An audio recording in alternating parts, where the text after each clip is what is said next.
everybody, and welcome to the newest indoor adventure in the Tomb of Annihilation, Part 19. Today is August 23rd, 2020, and you are loved, and that is a very important thing that we like to remind each and every single one of our listeners and viewers at the beginning of each and every single one of these games. If this is your first time joining us, you can go to youtube.com/indooradventures to check up on all of the VODs of each of the games that we've played up until this point, or you can go to anywhere audiocasts are made available for free. You can find us there under the same moniker. And speaking of things that are being made available for free, we currently have an after show called Nights in the Courtyard that is hosted at patreon.com/indooradventures. And the reason why I said mentioning things for free is because that podcast is also made available for free. There is no paywall behind it. We simply host it there because it's easier to just separate the after show and the rest of the shows that we're doing. So if you have any questions that you would like to ask either myself or any of these other fine folk, consider then asking us and we will, answer it in the after show. Easiest way to ask those questions is either going to be going to the side chat over here, or you can find a link to our Discord in the description of this video, audio cast, or possibly, hey, in the side chat as well. And never mind, my Stream Deck says that I can't post it there. So, we'll figure it out eventually, but we're working on it. And if you are already supporting us on Patreon, you already support us on YouTube and Twitch, did you know we have a merch store? So if you go to indooradventure.redbubble.com, we have t-shirts, we got posters, we got mugs, we got throw pillows, we have shower curtains, and hey, guess what, gang? We also got face masks. So these are the symbol of Tiamat that you can wear on your face while you're out and about doing your things. And all of those masks are, and I say all of those masks because there's one for every chromatic color of Tiamat's heads. And all of the funds that we raise through there goes towards helping out COVID-19 research. So consider doing that to help support a good cause. But that is it for my spiel. So, hey, RJ, who are you playing tonight? Hey everybody, I'm RJ, and tonight I'll be playing Wally, the Shifter Barbarian Fighter. Hi, I'm LBHackEmUp, and I'll be playing RinRin, the Vampire Tabaxi Monk. Hey everybody, I'm Wings. I'm going to be playing as Vaz, the Drow Rogue Fighter. And I am the Indoor Adventurer, and tonight I shall be playing as Teshvael de Falarin, Mark of Shadow Elven Paladin, who's currently, a little crazy.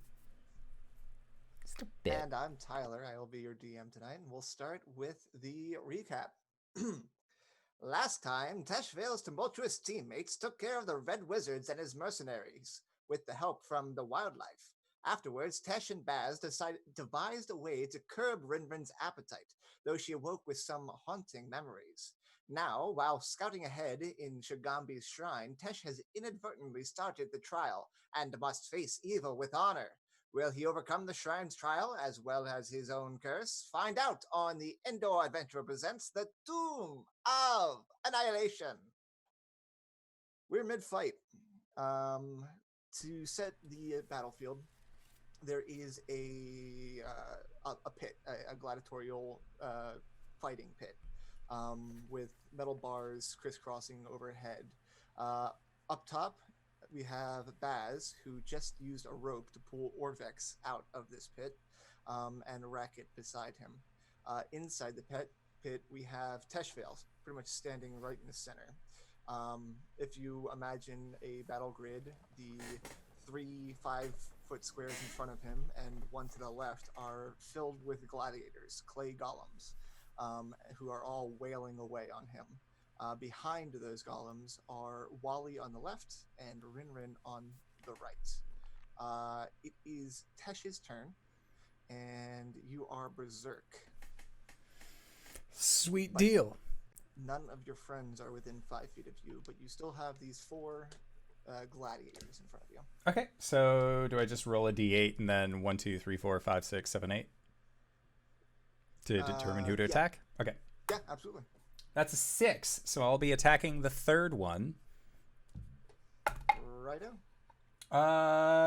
Wasn't Orvax down in the pit with me? Or no, you guys lowered a rope for him. Gotcha. Does a 14 hit? 14 does not hit. Okay, so then second attack, going to be attacking the first guy. Does a 23 hit? 23 hits. Awesome. That is going to be for 10 points of magical piercing.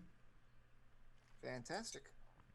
And let me see. I'll throw a first level smite on there as well for an additional 13 points of radiant. Fantastic. And that's it for Tesh. All right. The first one, the one on your immediate left, is starting to look a little worse for wear. The others are looking hardly cracked. Up next is 3 of them, and they are each going to attack you 3 times. So here's number 1 for a 20 to hit. I will use my reaction against that, so my AC jumps to 22, just for that attack. And then for the next attack, it'll be a 25 to hit. That hits. And then the last attack will be a 20 to hit. Yep. All right. You are going to take 9 piercing damage. And then that's the first attack. And on the second attack, you take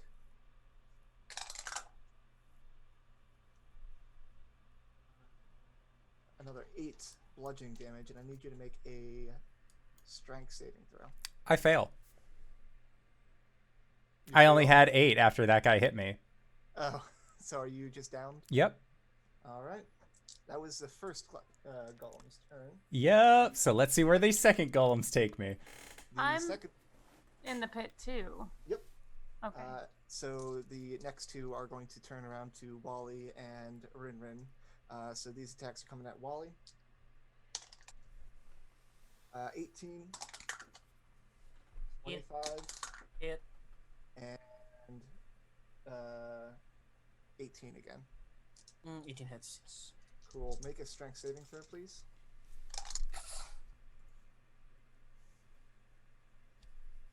$25. You're good.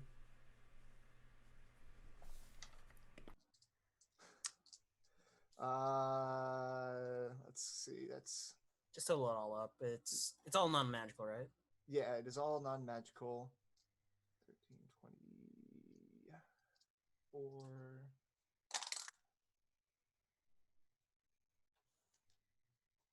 31 piercing and bludgeoning damage.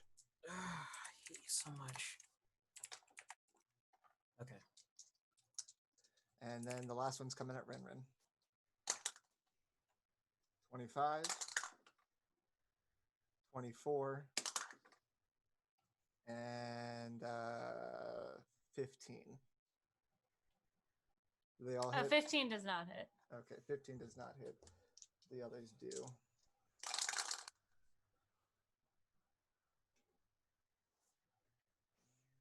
Well, 20 piercing damage. Solid. Ooh, not 100. And that was all of their turns as they turn and start wailing on you after Tesh goes down. Wally, it is your turn. Is there a way I can move to shoot these guys and not catch RinRin or Tesh in a cone? 15 foot. I'll provoke. If you damage me, it's only 1 failed death save. Is it? It's Yeah. 2? No, it's 2 if they're because it's an auto crit if you are within 5 feet of the unconscious target. But if you're doing a ranged but attack, I'm not Tesh, so You also have Racket, who you know is Johnny on the spot with healing. I have seen too many people die to a natural 1 death saving throw. it's like one person. That's fair. All right. Any movement that you take to try and the most you can catch in a you said 15-foot cone Yeah. would be 2. 2. You might be able to finagle to like really up and close to RinRin to get 3 of them, but that would provoke an attack of opportunity. Let's do it. All right. That uses its reaction. 18 to hit though. Hits. I'm raging, so let me get some punishment. Yeah, that's only 8 piercing damage though. Oh shit. Alright. Down to 4. Cool. So can I have them roll me a deck save? Sure, this will be on 3 of them to dex save. I got a 10, Fails. a 12, and a 20. 1 passes. So where's my shit? What the fuck? The fuck? What the fuck? What the fuck? What? Oh, here it is. 3d10 plus 5.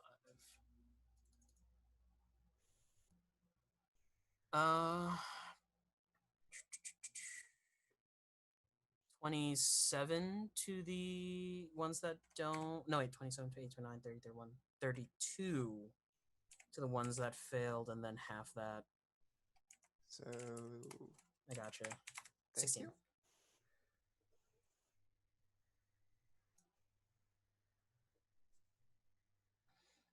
And then I'm going to action surge. Okay. Which one is the one? Is the one that's super damaged by me? The one that's super damaged is the furthest one from you right now. Cool. He is getting. And that's Shot. still within 10 feet. Yeah, okay. He's getting shot. Okay. For a 25 to Hits. do 8 piercing damage. 8. All right. Yeah. Bonus action, I'll hit one close. The Bunny Brigade is on him. On. The weakest one. 23 to hit one. It's close by. Cool. That hits. For 10 points of slashing damage. All right. It's a very lucrative turn. The one furthest from you is looking quite cracked and crumpling. Bits of it are, clay terracotta is scattering the floor. Baz. Hello, my name is Baz. Oh, this is so funny. I opened up my tab and I'm all like, yes, this is the tab where Baz is. And no, it was just all of the D&D characters. And I was like, oh, fuck. The tab where Baz is. Baz's tab. Baz's Tab where Baz is. Baz. Okay. I don't remember. Was I hidden last game? You're up.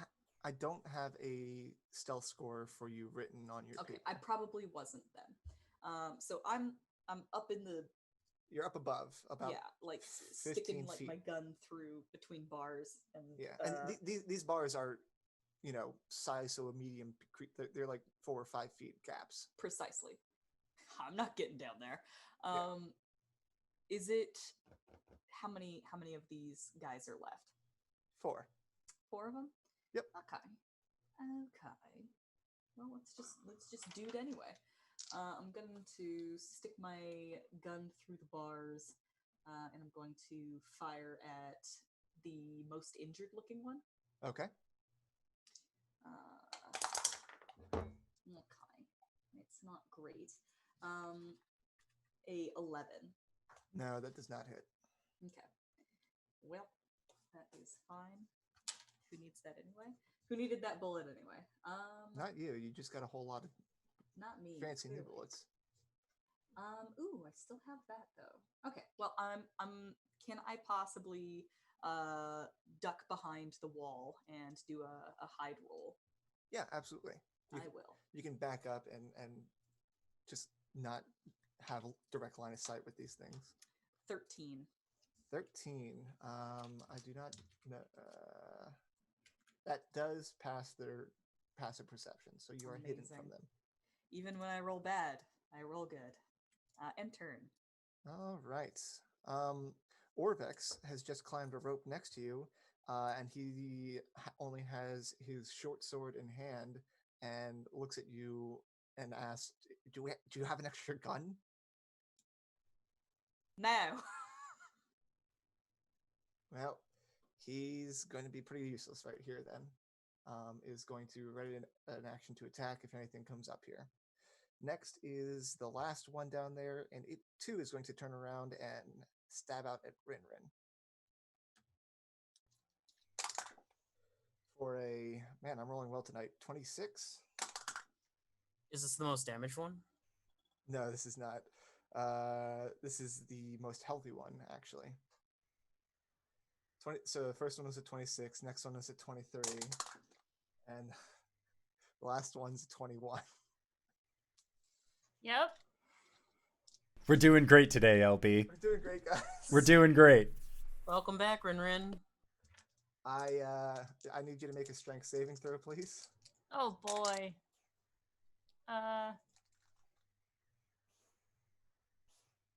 Did it All right. roll? Yep. 21. 8, 6, 7. I found my RinRin dice when I was packing. Okay. They fell next to my desk. 19 piercing and 9 bludgeoning. Boy, I'm at 1 HP. Oof. All right. Thank God for resistances. Up next is Racket, and he's got a lot of people to fucking save here. Action. He is going to cast. Oh, you fool! He doesn't have any ranged healing. He could bonus action spare the dying on. Yeah, he is going to bonus action spare the dying on Tesh. Well, that means he can't cast anything other than cantrips. Spare the dying is a cantrip for him. Yeah, but it's a bonus action spell, so. No. Isn't it the other way around? Yeah. You can So only cast one leveled spell and one bonus and one cantrip. cantrip It doesn't spell. matter which one's We'll which, talk about right? it in Knights. Well, I mean, regardless, he could cast his Spirit Guardians first, and then he can only cast a bonus action cantrip, which is what he's going to do. There you go. Which is conveniently spare the dying. Because of the kind of cleric that he is. All right, so he's going to designate only the gladiators down there. That's going to be his last 3rd level spell for the day. And if they start the turn there, they have to make wisdom saving throws. Racket's just going to ace these guys. He's going to try. At the top of the round is RinRin. Oh boy. How many are around me? Just 2 or are all of them around me? There are 2 immediately next to you. Boy, I hope I don't die. I am going to attack the one that looks like it is the weakest.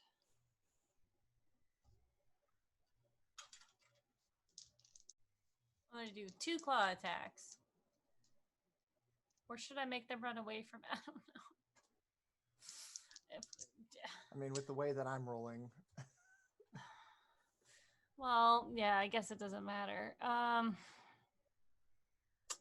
just hoping that I can kill something. Yep, 2 attacks. 2 claw attacks. One's a 25, and the other one is a 11. All right, the 11 does not hit, and these are against the one immediately adjacent to you, the one that just attacked you? The one that looks weaker. Okay. Are they both within range? Yeah, they're both within range. Yeah, the one that looks weaker. Okay. Okay, that's 6 damage. All right. And then I'll use a key point to do 2 more attacks. One's a nat 20. Heck yeah. And one is a 23. Both hit. Ballin'. Okay. Nat 20 is 12. Nice. And the other one is 6. All right. This one, too, is starting to look a little chipped and dinged. Great. All That's right. my turn. Tesh, you are stabilized. In your kind of blurry, half in consciousness, half out of consciousness vision, there is a small creature standing next to you, as it's just all black body, and it's got a white mask on, and this mask is carved like a wasp, and kind of like in your addled mind, it's just this voice that's saying, "Come on, kid, don't give up now. You got this." I need you to roll me 2d4 plus 2 for healing. Knights in the courtyard. You got this, kid. 7. Is it Danny DeVito? You gain 7 hit points, Okay. and you receive a supernatural charm. What the fuck? You gain the ability to cast conjure animals 3 times, except the only animal you can conjure are giant wasps. Amazing. I could hear Janae go, "Oh my god." You are up with 7 HP. You're still prone, but yes. I feel like as Tesh is like pushing himself up, he's just saying, "I'm too beautiful to die."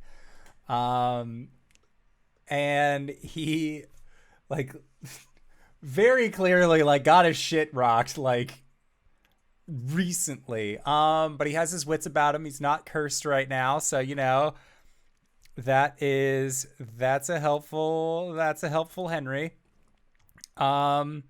So he is going to strike out at this really weak looking thing. Do it. Okay. Huzzah! That is a 21 to hit. It hits. Okay.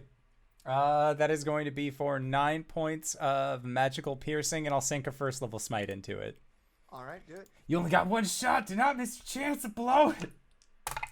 For 10 points of radiant. I got Chewinga Danny DeVito rooting for me. Not over till the final bell tolls. It's garbage day. Is this thing still alive? It is not still alive. Okay. As you stab your rapier into the cracks in its terracotta armor, and your smite explodes it from the inside, showering the rest of them with its many clay pieces. And is there another one that looks injured? Yes. 2 others next to you look, cracked, but Okay. still. I'll attack one of the cracked ones. All right, go for it. That's a modified 20 to hit. All right. This one used its reaction already, so it hits. Okay. I'm going to sink a second level smite into this one. All right. Just... Kyber's will prevents me from dying in this God's forsaken place. I will find what I was looking for. For 9 points of magical piercing, and then 12 points of radiant. All right. It's looking cracked. And he definitely, like, has a very wide stance. He's a little lower. His shield's, like, covering his torso, but that's because he's, like, holding on to a fucking wound on his side from where he was stabbed. Normally, he's a very, like, dignified fighter. He's not looking too dignified right now. That's fair. All right. 2 of these bad boys are starting their turn in the grasping spectral claws of Racket's aura. So they're going to make wisdom saving throws. Ooh, those I do not think pass. Nope. Actually, one of them passes.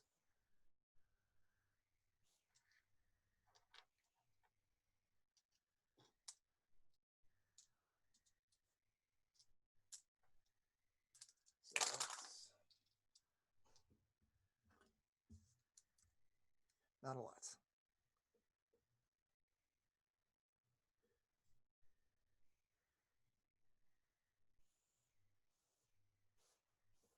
All right. One of them was already attacking Wally. The other one was already attacking RinRin. So they're coming at you guys. Wally. 18 to hit. It's jeez. 15 to hit. Misses. And 14 to hit. Misses. 10 piercing damage. And then RinRin, these are coming for you. First one's a 25 to hit. Yeah, I only have 1 HP. So you're going to go down Mm-hmm. as it does 8 piercing damage.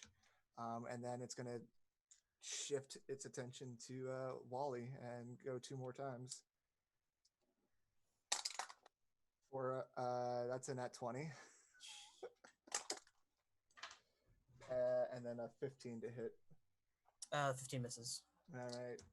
Here comes the damage on the nat 20, though.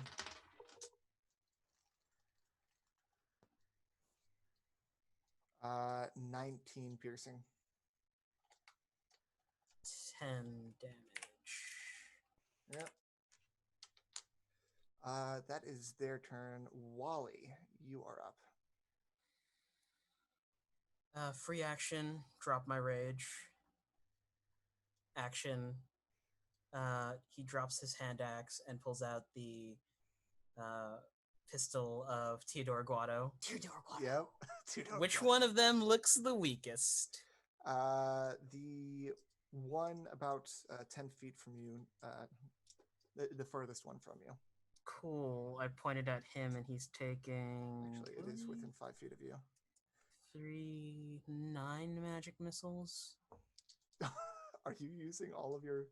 No, I'm using all but one. Okay.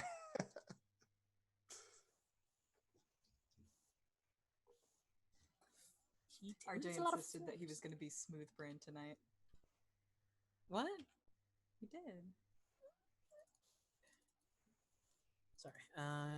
They take 23 plus 9, 32 points of force damage. It is exactly lethal. Bonus action rage. All right. And that's how you do it. Hell yeah. Fantastic. You drop your rage just to pop, pop, pop, pop, pop. And then rage again. Big brain barbarian. Big brain barbarian boy. I think I'm catching my second wind. Shit, I should have second winded. Hey. Baz. Oh, hey, that's me. Hi, my name's Daz. I'm hidden. You are hidden. How many are left? 2. 2 are left. All right, I'm going to attack the one that looks fresher. All right. I feel good about this one, boys. Oh, maybe I shouldn't have.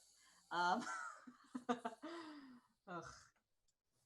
Roll better, Baz. 16 to hit? 16 to hit does not hit. Oh my god. Kapow! Spting! Alright.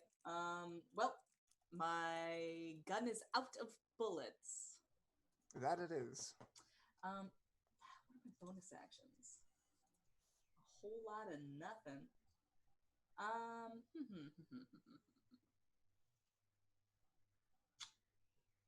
I'm gonna go ahead and hide again, I guess. All right. I'm imagining you kind of like moving around the edges of this pit to try and find a better angle, because obviously that one wasn't working for you. Yeah, no, I'm definitely doing the Shadow of the Colossus thing against, like the lizard guy who's like on the tower. Mm-hmm. You know the one. You know the one that I know because the reference that everybody gets. You gotta shoot it in the legs to make it fall on its back, and then you stab it in the gut. Exactly. And then you go and grab on its belly hairs and. Sure thing, bud. 22. Okay. Good. Orvex mutters something to himself like, I can't just stay up here, they're being slaughtered. And he's actually just going to jump right back down. You fool. Because he doesn't want you all to die. Does everyone in this goddamn jungle have a death wish? for a 18 to hit, which you see Orvex jump down next to the one that's looking the healthiest on the other side of RinRin, and he goes to stab, and with inhuman speed, this thing uses its shield arm to just quickly block down, and it catches the blade, and he goes to attack again, but this one hits for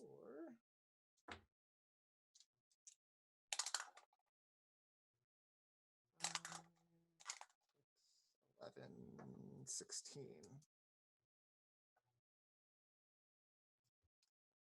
Up next is the one that he just attacked. So it has its attention divided between Wally, Tesh, and Orvex. But Wally, it was just already attacking, so it's going to go for Wally again. Hit me on buff. 17. Misses. Meets. Okay. The 13 doesn't hit, and neither does a 14. So you want to give advantage to one of the attacks, or he's going to do half damage? He is going to give you disadvantage on your next attack. Sick. Yeah, he could have given himself advantage on his next attack, but meh. Racket, you are going to cast Aid, because that's not concentration, on Wally, Tesh, and Orvex, increasing all of your guys' hit points and current hit points by 5 for the next 8 hours. And then he's going to cast Spare the Dying on RinRin. What a good boy. All right. That was their turn. RinRin, you are down but stable. Tesh, there are 2 more left.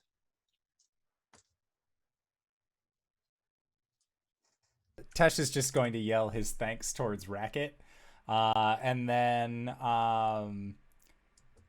he's going to attack the one that blocked Orvex. All right. Yeah, let's use this reaction. Modified 20 to hit. That hits. Okay, I'll sink another first level smite into this guy. For 8 points magic piercing, 10 points radiant. 8 and 10. All right. Cool. You are cracking its shell. Okay, second attack. 22 to hit. Hits. For 10 points of piercing. Fantastic. That's it. I'm saving my last second level spell slot just in case. You never know. I forgot to mention this in the heat of battle, but before these two go, Baz, you noticed while you are running around up here, finding different angles to shoot down, there are 4 statues of Cholton warriors in this room, and the 2 on the far wall from you, they were standing with a shield and an empty hand, and after the 2 that have been destroyed went down, a shield kind of, or a spear kind of appeared in its hand. Uh-oh. Well, I'm hidden, so I better not say anything about that. I am sure it is fine.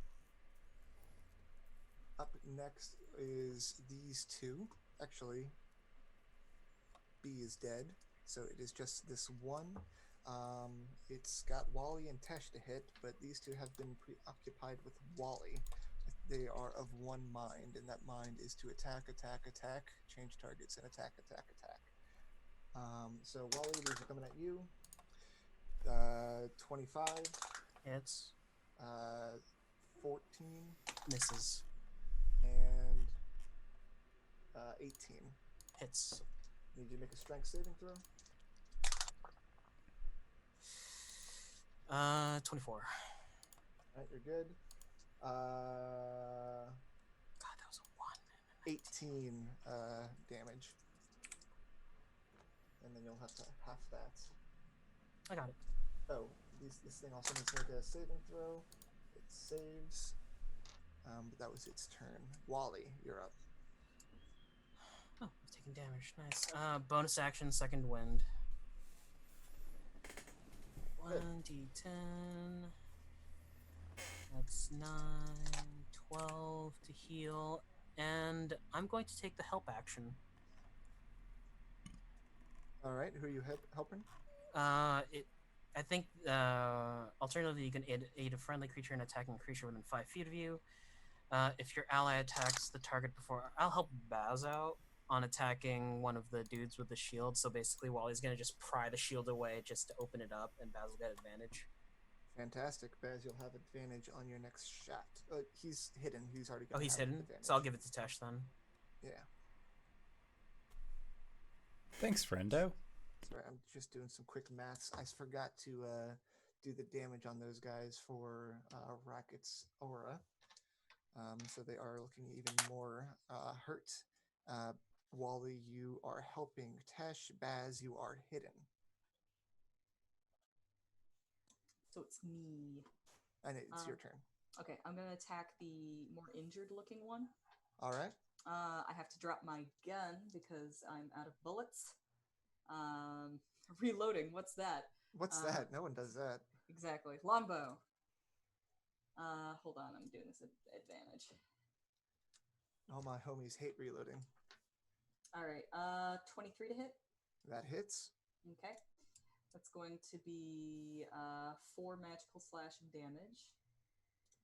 And then, or not slashing, but piercing, because that's what an arrow do. And then 6 sneak attack damage. So 4 and 6? Mm-hmm. All right.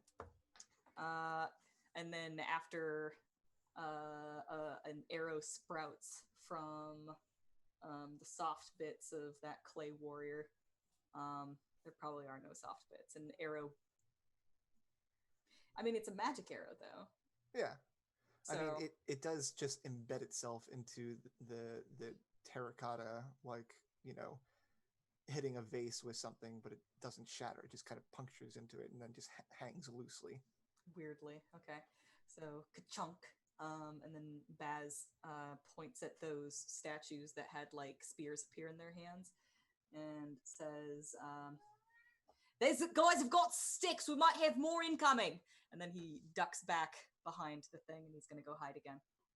All right. Natural 1 for a 10. All right. That does not beat their passive. Okay. Well, Baz, you know, sometimes you fail. All right. Next is Orvex. He's been attacking this one, so he's going to go in for the kill. That's good. And that's bad. First one hits.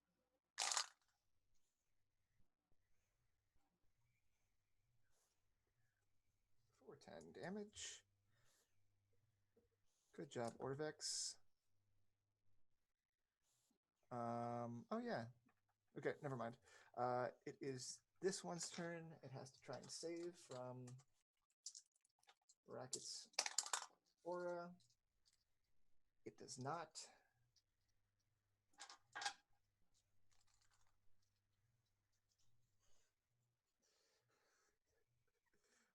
When I save, it's like really good dice. When I don't save, it's really bad damage. Whatever.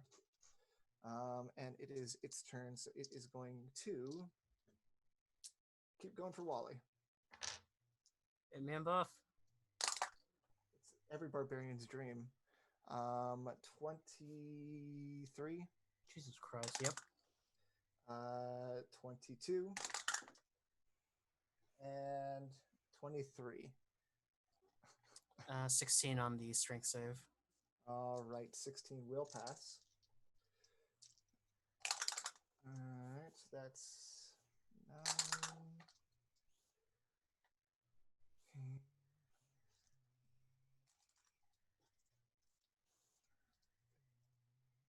34 damage before you half it. Yep. Big oof. Oh, how you doing there, pal? Oh, I'm still fresh for the fight. He's still fresh. He's still feeling good. I don't even think I'm at half yet. Barbarians are Barbs, great. man. Barbs, man. What are you gonna do? Racket. Hit him with necrotic.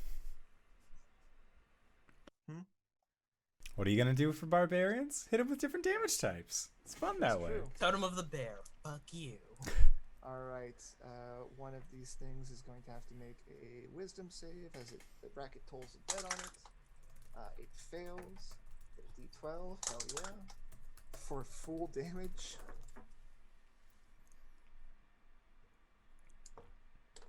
Nice.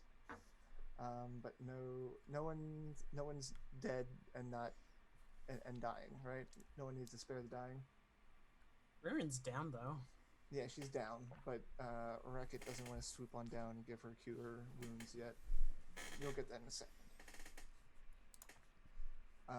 Up next is RinRin, who's down. Next is Tesh. 2 left. They are cracked, breaking, crumpling, but still fighting.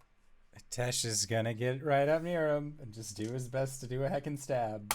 You got one with advantage. Yep. Oh yeah, that's right. That's a modified 20 to hit. All right. This one has not used its reaction yet, so it's going to bring up its shield and block that. A move after my own heart. That's fine. I'll attack again. 25 to hit. Cool. I like to imagine that you went to stab with your rapier and it put up its shield and it caught the shield and you just pushed harder through the shield. Oh yeah. Okay, that is max damage for 12 points of magic piercing. All right. It's just barely holding on there. That's all I can do. All right. It has to make a save. It does not. Much. 6, 10. All right. It gets grasped at by the hands of death, but it is just barely kicking, and it wants to drop good old Wally Born. Sorry, I forgot to say that. A 9's not going to hit. Nope. Neither is a 9. How about a 19, though? That does hit. I need you to make a strength saving throw. Gotcha. Thank God. I'm clear. All right. For 9 bludgeoning damage. Why you gotta do this to me? 5. Yeah. Happened before round down. Oh, it's round down. Okay. Yeah. Wally, it's your turn. How bad does this one look? The one directly in front of you, it is holding on by a thread. The small fibers that are baked into the terracotta are all that's holding it together. I'm rage. I gotta stash the pistol, kip up the axe, and it's gonna get an axe and a gun butt. Cool. I'm going to reckless. All right. You were still given disadvantage on your next attack, so it's normal. First one will be flat, but the second one, oh yeah, so yeah, both at flat. Okay. Yeah, so strength 24 to hit. That hits. The axe for 9 points of slashing damage. All right, you bring up your axe and just cut through the sinew that's still holding this thing together, and it crumbles into dust on the floor. Baz, behind you, one of the other statues, a spear magically appears in its hand. How far is the other one? Because I'd like to... It's still within 5 feet. Both Cool. these things have just been hovering over top of you. Just stab, stab, bash. Bonus action. This will be at advantage, right? Does reckless attacking give you advantage in all attacks? Yes. Okay, cool. Then yeah. This will be a gun butt. Oh my god. 9. I rolled a 1 and a 4. Fantastic. A 9 does not hit. That's it for me. Baz. Hello, my name's Baze. Here are my dice. Oof. Okay. Wait, am I calculating? Are there right? still 2 left? There is one one left. Oh, okay. It is cracked and chipped. All right, you little fucker. Oof. Okay. One more level and that'll be a crit. That's fine. 27. That hits. Okay. Ba-ba.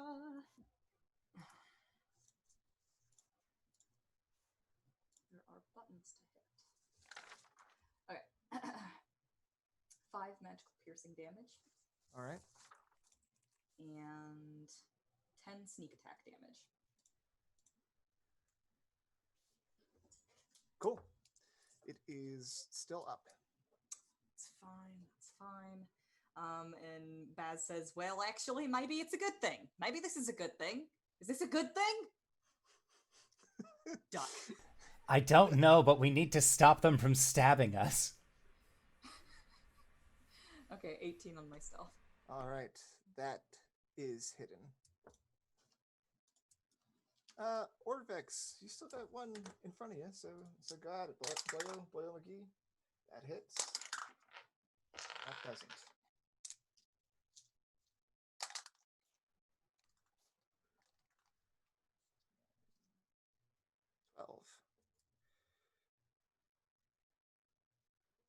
This thing also is hanging on by a thread.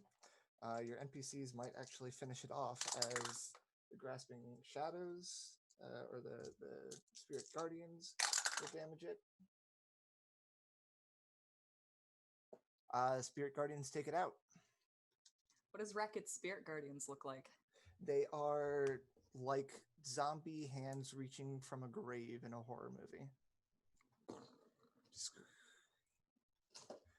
And they start ripping at the shins of this thing and breaking apart the clay until it just drops down lower and lower until it is scattered to bits.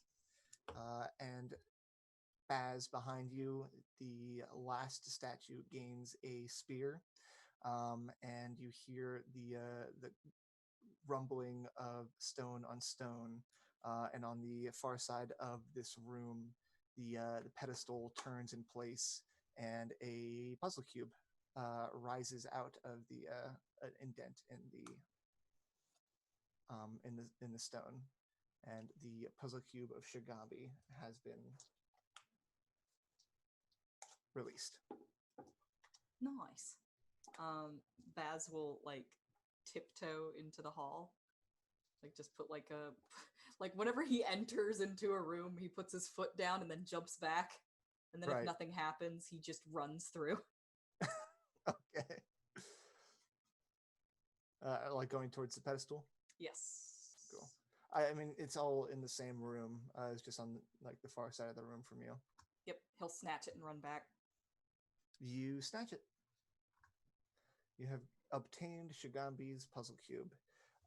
Racket jumps down amongst the debris, dusts off the debris over top of RinRin, and casts a 2nd level Cure Wounds on you, which will do the max healing because you're at 0 HP for 2d8 plus whiz.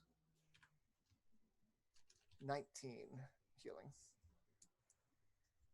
But then again, you are undead. So you only get half of that with your amulet. You're out of combat. What happened? We won. I Wally may will run have by. made a mistake. Teshvael, you were down. Are you okay? Tesh will extend his hand down to RinRin. I am doing fine now. And that's the part that matters most.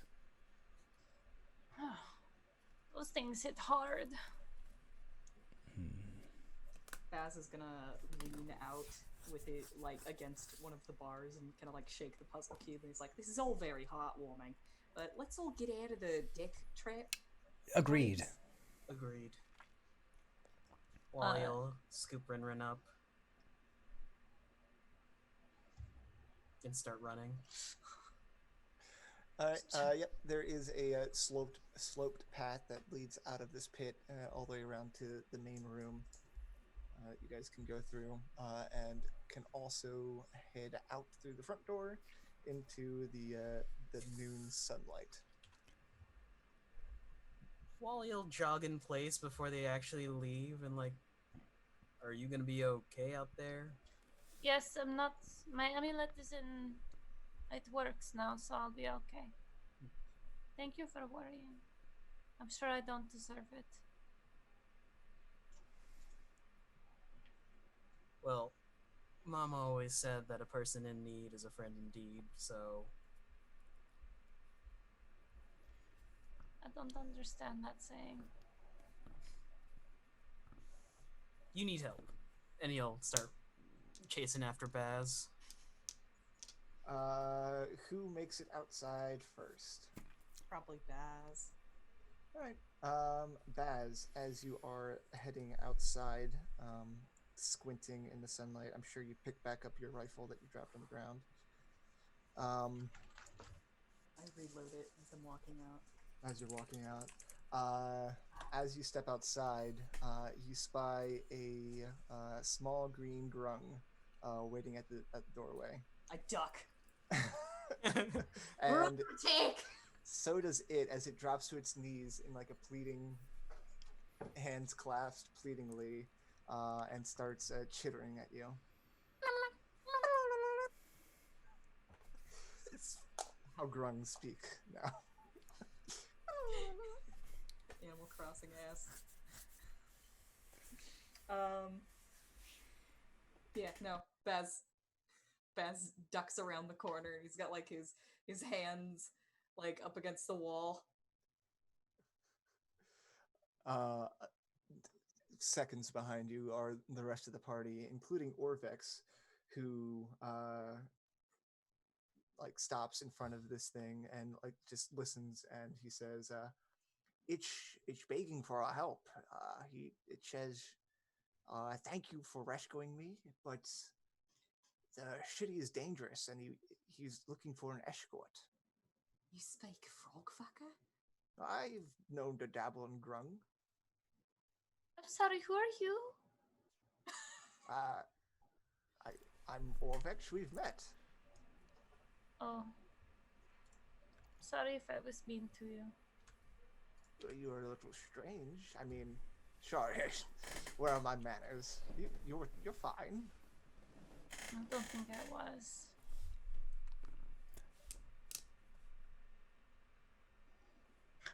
RinRin slunks ahead. This thing is chittering away to Orvex because it seems that he can understand. In fact, he like says a few disjointed back to it. Squeak squeaker Squeakers. He explains. Yes, it says its name is Imbok. He's the son of a chieftain, and if we escort him back, he'll shower us in gold. Well, that sounds interesting.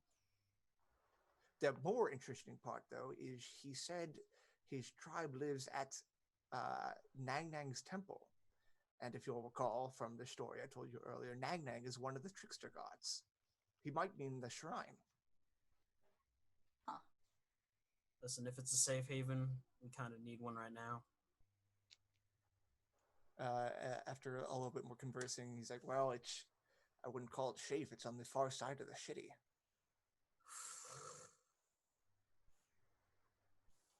We might not want to bed down somewhere around here.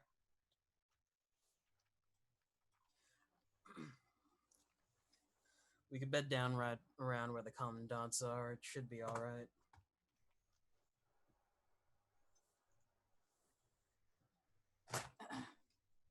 You know, I did just watch those things eat someone today. For good reason. I mean, yeah, he deserved it.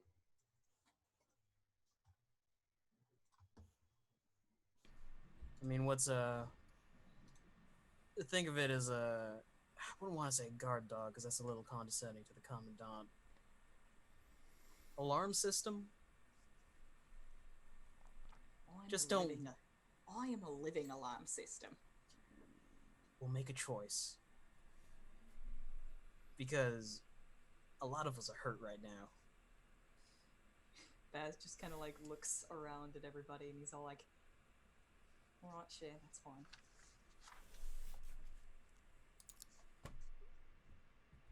Already got bit by one cat, what's another?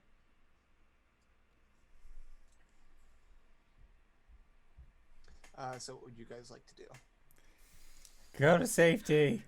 Safety. Safe place. Where's safety for you guys? In fact, you have bedded down in this area a few times actually. Last night you stayed in the alleyway just north of this shrine. 2 nights ago you stayed a few houses over in a barn just nearby.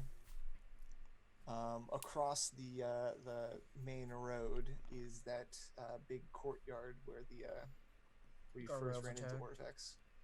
Oh, same people. I want to say the barn. That's what Tesh would suggest, the barn, because it's easier to maintain the ins and outs. Is that on the same side we are on the thoroughfare? Because I don't want to cross over the thoroughfare. Yep, that's on the same side. Okay. That way we can set guards up at the doors and make sure that no one comes in or out that isn't supposed to be there. And Tesh looks very tired compared to the rest of the time that you've seen him. He is significantly less chipper. I'll offer Tesh a shoulder. Wally's gonna end up having to carry everyone. I can do it. He's our big, strong boy. Tesh will... he'll appreciate the offer, but he is an awfully proud individual. It's not that far.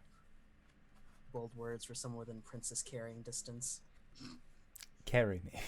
No. Up. Tesh just goes like hands outstretched in an upward motion to Wally and says, "Uppies." So you guys go over. Knights in the courtyard.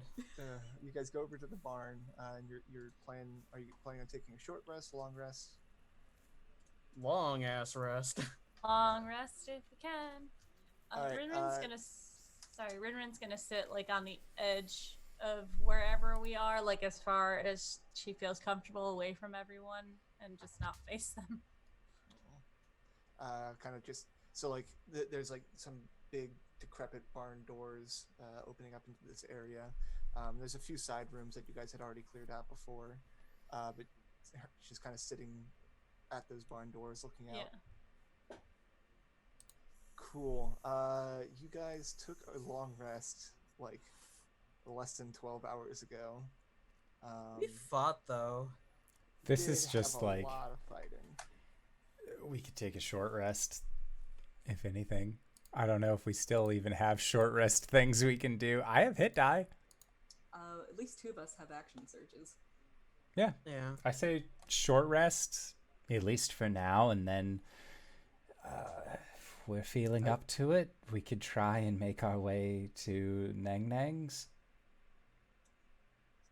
Mechanically speaking, yeah, you can take a short rest here, and kind of just wait out the time until you can take a long rest. But at least you'd be mostly good to go in case anything were to kick off during your long rest. Okay, we shall do that. Short rest taken. All right, take your short rest. During that short rest and the time between when you, I would say like about like a couple hours prior to sundown is when you'll take your long rest. And the time after your long rest could be like before sunrise if you guys wanted it to be. But that's up to you about what time you want to start doing stuff again. Mm-hmm. Because I know you had discussed with Vampire RinRin to operate at night. I think that Tesh basically decided that we weren't going to do things at night when we, you know.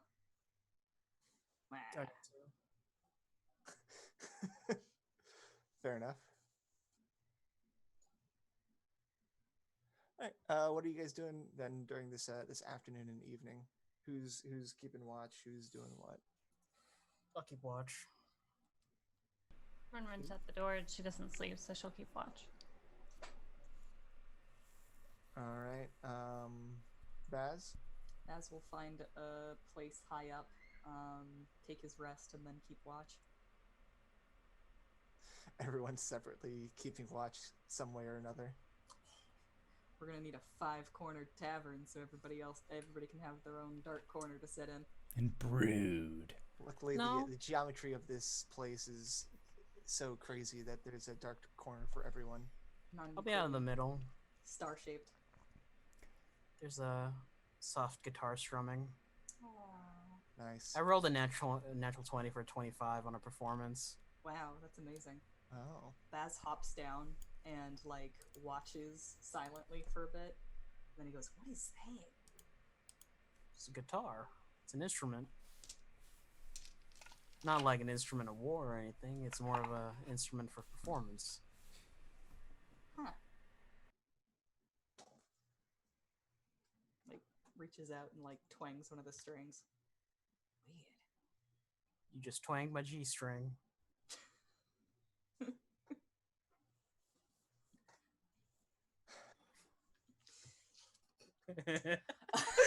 Ash, what are you up to during this downtime?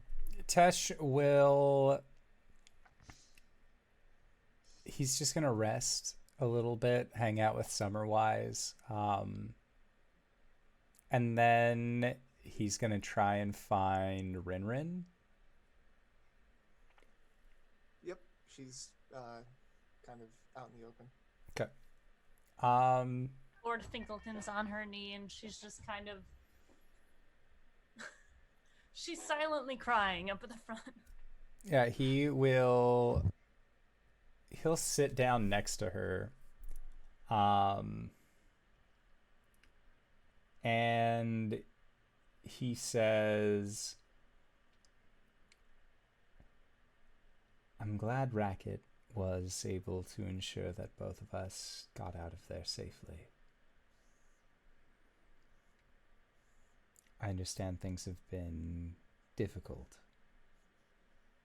to say the least, lately.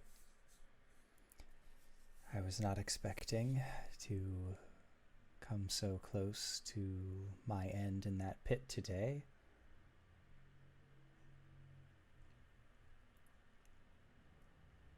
But thank you for coming to my aid. You're a true friend. How can you say that after what I've done?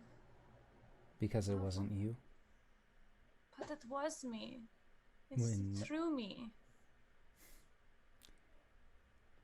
I feel like that's a matter of perspective. When we're in combat and the curse takes hold of me, you all hold it against me for the things that I say and do. Well, Then why should it be any different when it's you? because you don't know what I've done. And you don't know what I've done. But here we are, we found ourselves in this jungle. We rely on each other.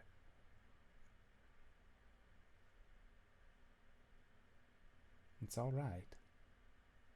I think that I killed his son. Did you find a body? And I how did can you not be, look. and how can you be certain? Because I He remember. fell. He fell like an impossible amount of feet twice. And survived with... I understand that you worry that you might have killed him, but I feel like that is doing him a disservice. But I attacked him. I remember attacking him. And do you remember dealing a finishing blow? No. Then I have reason to believe he's still alive. There was too much cunning in that snake.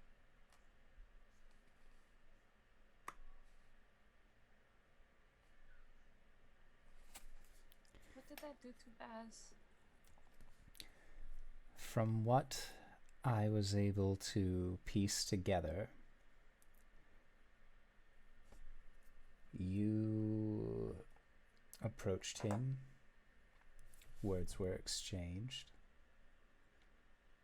There looked like there was a brief moment of intimacy, and Baz has not looked at you the same. I don't believe that it was a mutually assured moment of intimacy.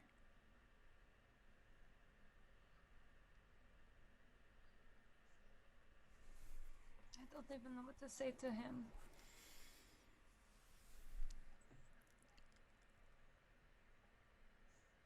Then think about it.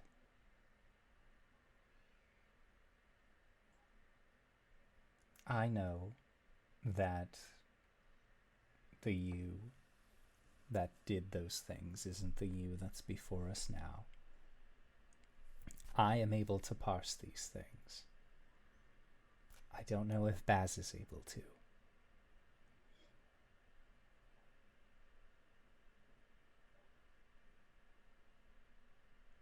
All you can do now is let your actions speak.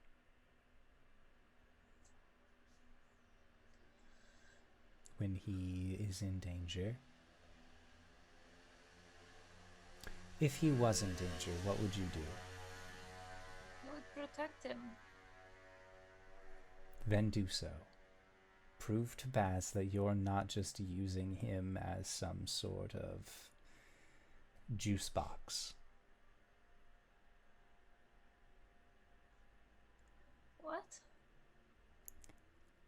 It's like a little container full. It's besides the point. Show Baz that you feel like he is worth protecting. That you will protect him, and not just for whatever reason the other RinRin might have given you. You are kind. That is not a weakness.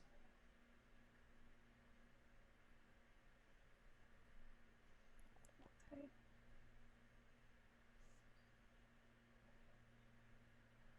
Thank you. It's no worries. And Tesh will just like rub your back.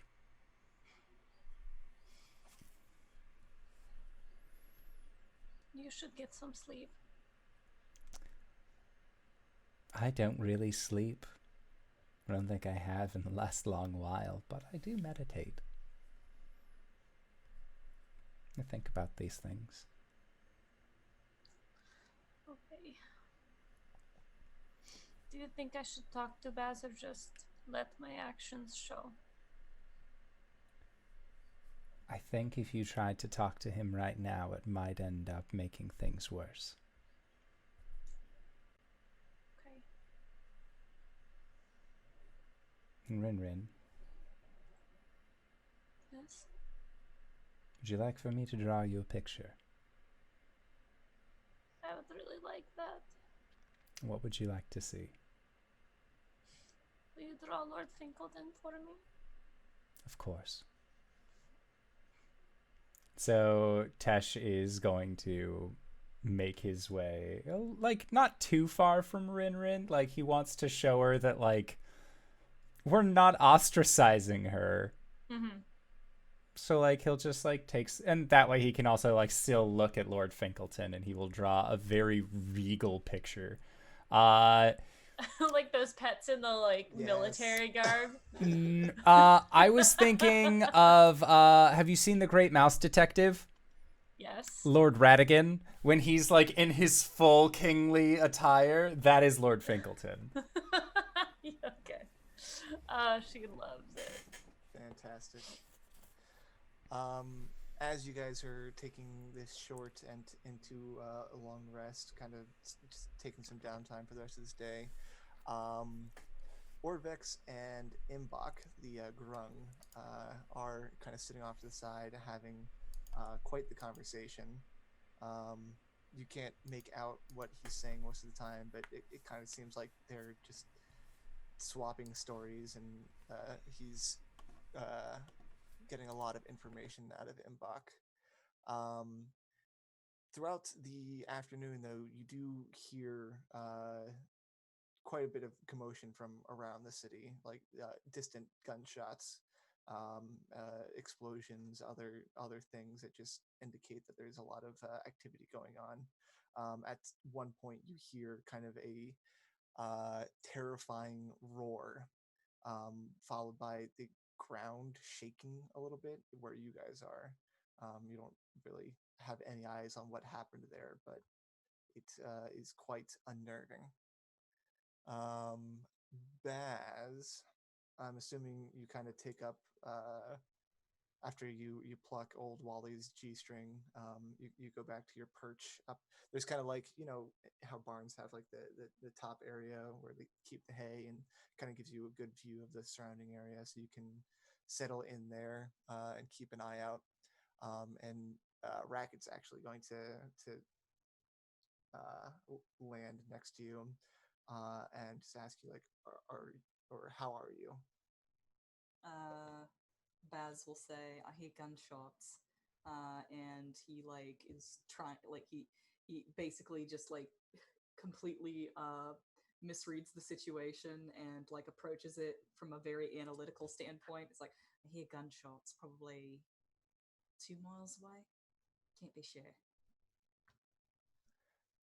Actually, I think even with your passive perception, you can kind of pinpoint the general areas that you're hearing gunshots.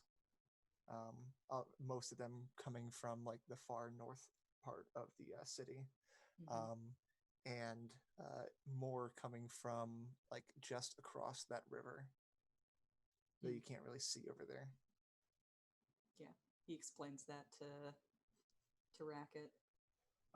Racket kind of watches with glazed over eyes and finally re-asks, like, no, how are you? I'm fine. Got all my blood in me.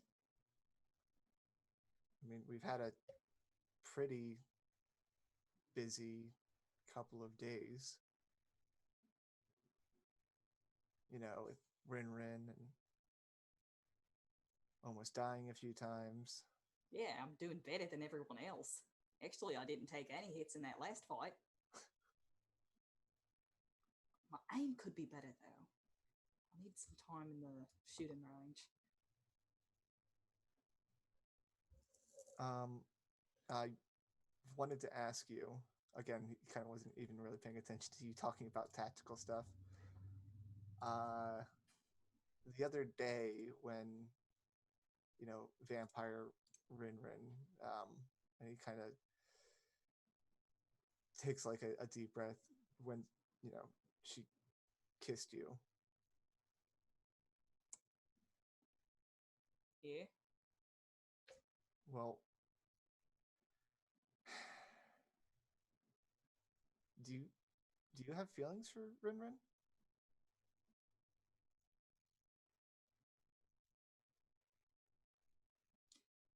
He's quiet for a long bit. I think I used to. Oh god, everybody's... Oh no, but fine, I'll drink some too. Fuck you, this is coffee.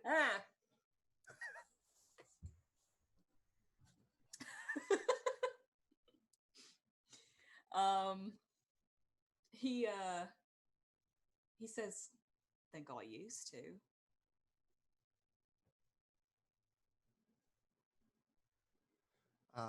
And he starts blushing a little, and asks, do you have feelings for me? Oof.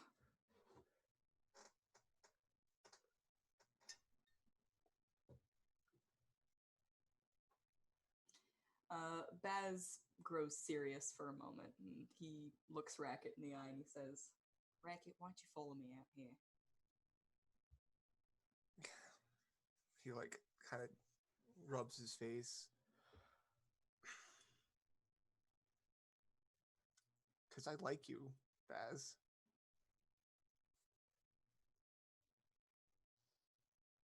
You're nice to me.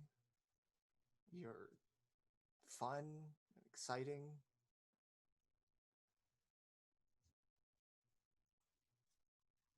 Treat me like an adult.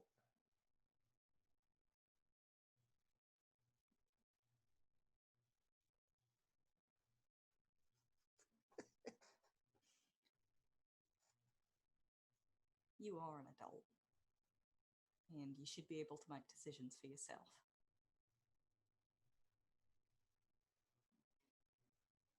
But I don't think I'm going to be able to like anyone that way.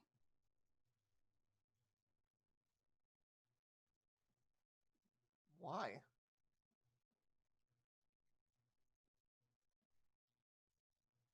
It's too complicated.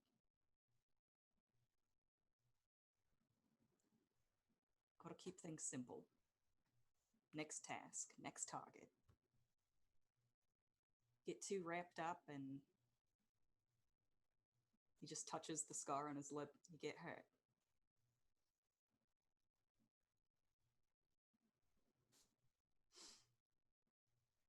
Kind of like stares at you for a little bit.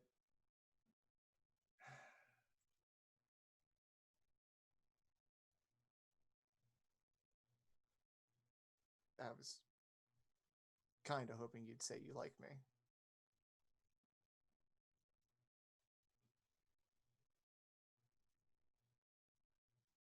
I can't do that. He looks pretty dejected. He says, like, kind of says mostly to himself, you know, gosh, I'm so dumb. And he gets up and starts walking away. And kind of like flies out the window and lands somewhere else inside the barn. Now who's the bad guy? It's me. It's me.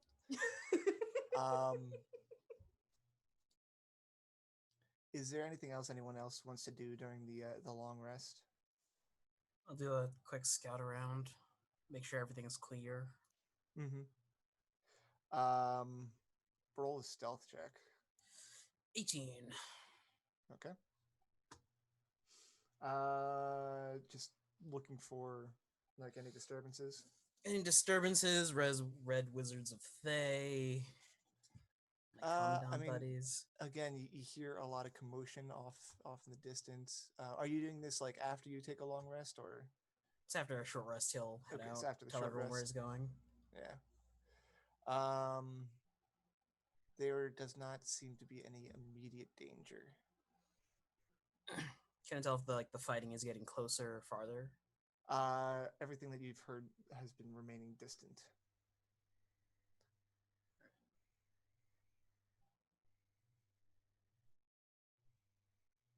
Quick hunt for food. Drag a carcass back. Hell yeah. Get some food for the crew. In fact, when you bring the food back, Orvex probably has even set up like a small survival fire to cook some of whatever you guys had left over from last time. And he actually starts talking to you and explains what Imbach had been talking about. While most of the grungs usually stick around Nangnang's shrine, this guy's more adventurous and likes to explore around. He has, through a lot of questioning, the grung didn't actually know that they were shrines, but he can tell you guys about he tells you about two other shrines that you could possibly go to. One just south of like the center city or the center palace. Nangnang Shrine is just on the other side of the palace, and then there's another one in the river. north of the palace, and I'll reveal those on the map where those exist. Gunfighting sounded too far off. Maybe they're hitting those shrines next. We rest here long enough, they probably get the puzzle cubes. So I think it's best if we probably get this one over to Nangnang Shrine. Yes, I mean, I suppose that's a good idea. Mr. Orvix, you were working for the Red Wizards, right?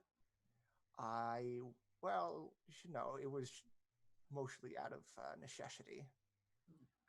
You wouldn't happen to know if there was like a forward camp or a base camp they would take these cubes back to? The the camp where you found me was their forward camp. They do have the boss they're working for. She operates out of the heart of Octeo, well north of here. It's a big clump of rock that's just floating above the jungle. They have a teleportation circle there that they bring the reinforcements through on. That's handy. But that's over 100 miles away. So if we want to get these cubes, then we gotta ambush these guys while they're doing it. I expect they're planning on collecting the cubes so they can get into the tomb. Well, yeah, but I'm saying if they get the puzzle cubes before we get to them, I guess we could set something up over by wherever this tomb is. Drop down on them.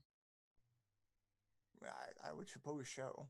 From my reading, it sounds like you need all the cubes to get into the shrine. Or into the tomb.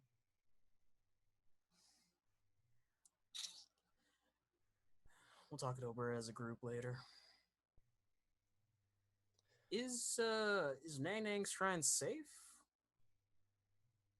Well, it's inhabited by a quite sizable tribe of grunge, although the Wanti he says will periodically raid them to thin their numbers, but they never wipe them out.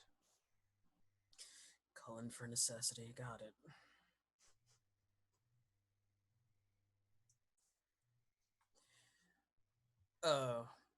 Guys? Tesh, Baz, RinRin. Tesh. What? Yeah, he looks over in your direction. Yeah, he'll relay the information. The gunfire up to the north might relate to some of the tombs we haven't hit yet, so those red wizards might be there already. And wait, she goes in her bag and pulls out the cube. What? I found this. What do I need to do with it? Well, we need 9 of them to enter the tomb or temple that... It's a long, convoluted story. If you want to listen to Mr. Orvix speak about it. Well, what do I do with it? Who wants it? Hold on to it for now. It's better that we separate them between all of us rather than just have one person carrying them all, just in case some large creature decides to eat one of us, then we don't lose everything that we have on us at once. If we lose one, don't we lose them all? Technically. If Well, we need every single one of them. That's If fair. that's the case, then we should probably have one person keep them. Listen. I'm not sure. What I do know is this. If we have some of the cubes, and the Red Wizards also have some of the cubes, we will end up meeting them head on at some point. I'd suggest then, if anything, Nangnang Shrine. Little one here says that it's inhabited by a force of grung. They could help us fight off the Red Wizards. We're owed something at least.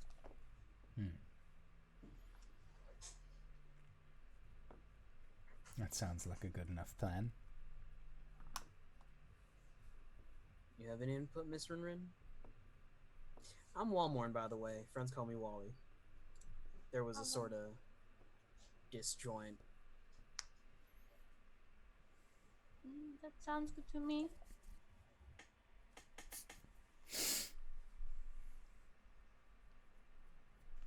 So, to Nangnang Shrine? Well, unless you want to check which shrines got hit, but that might take up more time. I feel like we'll know soon enough.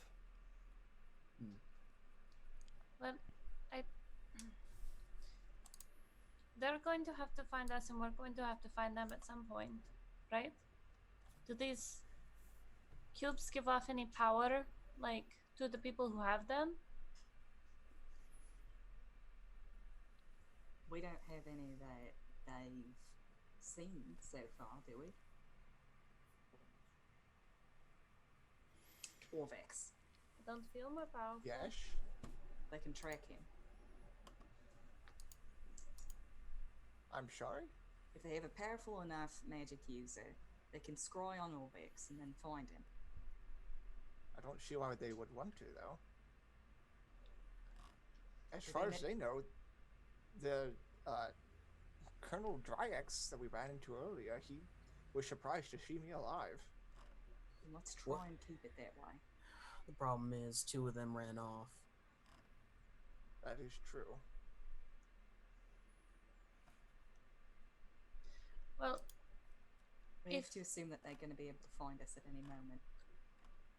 right, but they will have the cubes as well, so maybe if Exactly. they get more, it's not going to be for the worst, because then we don't have to get them. We don't have to go through the dangers. We just let them do it. Exactly. Yeah. They'll bring them right to us. And release information about where they're being kept. Right. So do we go after them now? Or do we go after them once they've collected all of them? Because when they're ready, once they've collected all the ones that they can, then they're going to come after us, yes? And that's why I suggest we head over to Nangnang's. Keep in mind, Joe, of course, that the Red Wizards, they have almost unlimited resources. I know before we were attacked the other night, they were already planning on sending some reinforcements. If this is a if you want to try and wait them out, they might be too strong for us to even take care of. Well, if that's the case, then we're going to be quick about it before any reinforcements show up. Once we get the grung on our side and go to Nangnang Shrine, we can start sending out scouts. Figure out if there are any groups. Figure out if they have either dead dropped their cubes in a location or if they're holding on to them. We don't need to defeat every wizard. We just need to find the ones that have the cubes. Right. Pick them off. And Baz, I believe you're quite skilled at picking individuals off from a distance. Nods. And if you miss, that's where we come in. Exactly. We don't need to fight an army. We just need to fight groups. Just need to skirmish. Tactics. Let's do this. All right, so you guys have had your short rest. It is late in the day. What would you guys like to do? Guess we're going to Nangnang Shrine. Okay, so we were just doing short rest and then moving? Oh, wait, did we not do our long rest yet? That is up to you if you want to stay here and do your long rest as well. Okay. I had thought that I we had thought just we were done going long to, rest. Long I thought rest. we were Okay, doing yeah, long I thought we were doing a long rest. Cool. Yeah. Idea. We could long rest and cut to break because that entire Racket and Baz thing had me chugging water. Oh, Yep. buddy. Yeah. Nope, that was the plan. Sounds good. Fair enough. I need to refill my water because that entire thing had me chugging coffee. All right. Excellent. So as you guys spend the rest of the evening taking a long rest, we'll go to break. Excellent. So we are going to try and be back in 5 to 10 minutes. So don't go no place unless it's to grab a food, grab a drink, grab a friend, or possibly go to indooradventure.redbubble.com. Pick yourself up something nice, and we'll see you guys shortly. All right, everybody. See you soon. Dirty spaghetti. Hello, everybody, and welcome. We have returned. We just got done with a long rest. Starting a long rest. Tyler, what's happening? I'm scared. You guys just finished a long rest. It Yay! is the early hours of the morning, and our high perception, passive perception boyos, mainly Baz and RinRin, as you guys are, tearing down your camp to begin moving, you hear movement up on the thoroughfare nearby. The thoroughfare. I hide. Sorry. Okay, roll me a stealth check. Since we're all gonna be moving, I was gonna do pass without a trace. 12. Do it and roll it for everybody. Yep. So everybody gets to add 10 to their stealth Everyone check. roll a Now? stealth? Yep. Okay, now it's a 22. Tesh fucking saving my ass. Woo! My skinny drow ass. Oh man. 24. Womp womp. What? 26. 18. I have to roll at disadvantage because my chain shirt and one of my rolls was a nat 20 that I can't use. Apologies, 36. Because we get plus 10. I rolled a 19. And by the way, Baz is always very animated when he hears something coming and then just turns around huh! And then darts into the bushes. I'm also rolling stealth for your... I did it again. You're collecting NPCs. It's okay, we'll just drop this one off. Fly away, Racket. It's I better can't- than being used. I'm literally the only one keeping half the party alive. True. No. RinRin does that anime thing where they're standing there and then their image just shifts and then she's just gone. Yeah. Outline of a tabaxi. Yeah. Baz is so self-destructive that he breaks the heart of his healer. Bless you. Terrible plan. You hear Ill-advised. the shuffling of movement up on the thoroughfare. Baz, I'm sure you were kind of sitting up in that lookout position, and as soon as you hear the shuffling, you look over and see at least you see 6 mercenaries walking down the thoroughfare. Mercenaries as in Mercenaries as in kind of the same uniforms that you saw the guys working with the Red Wizards wearing. Okay. So my sister couldn't have caught up with me that fast. No, not that fast. Oh. And as you see them kind of marching down this road, this elevated road, guns out and ready, you also spy several snakes moving through the underbrush, and within seconds their trap springs, and 2 snake-headed buff boys and 4 other purebloods begin attacking, and a fight breaks out immediately, which would be just fine in any other case, except you recognize one of the Wanti purebloods. Uh-oh. That's Hassan, Motherfucking piece of shit. stabbing a dude in the face. I can't believe Hassan is dead. To me. Tesh has a moment of just I fucking knew it. While he's hanging down upside down from a tree, just looking through cupped hands. Oh, they're really getting fucked up over there. Wow, that guy looks like a dick. I wouldn't want to mess with that guy. If you guys don't interfere in the first round of He combat. looks really powerful and handsome. Wow, look at that guy. Who is he?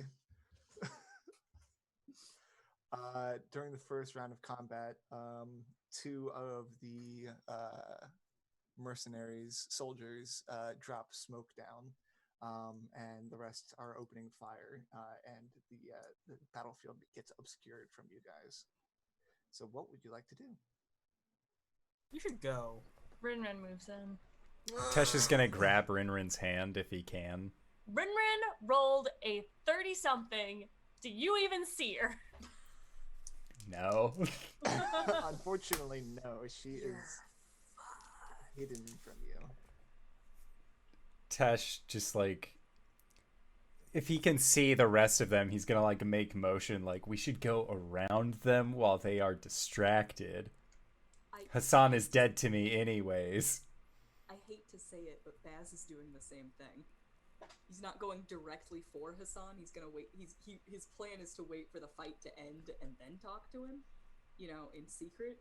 But he's heading in the same direction. As RinRin. Mm-hmm. Tesh has an old man to worry about and a small frog child. This Animal Crossing villager is not fit to fight snake people. Sneeple, thank you very much. Tesh has a new family now.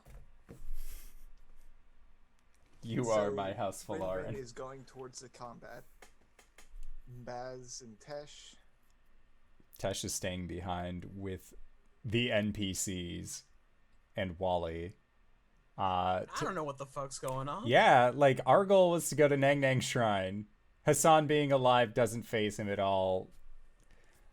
As soon as they all leave my area of effect for Pass Without Trace, your stealth drops 10, so take that as you will. So only at 26 on RinRin's stealth.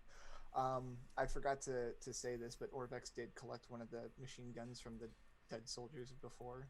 That's a good idea. I was gonna recommend that. Yeah. Yeah, I actually. figured you would. So he's gonna take a machine gun and 2 magazines of ammunition. Baz finds a high place to be hidden and watch the fight. And look for an opportunity to talk to Hassan after it's died down. But I doubt that it's gonna die down before RinRin does anything.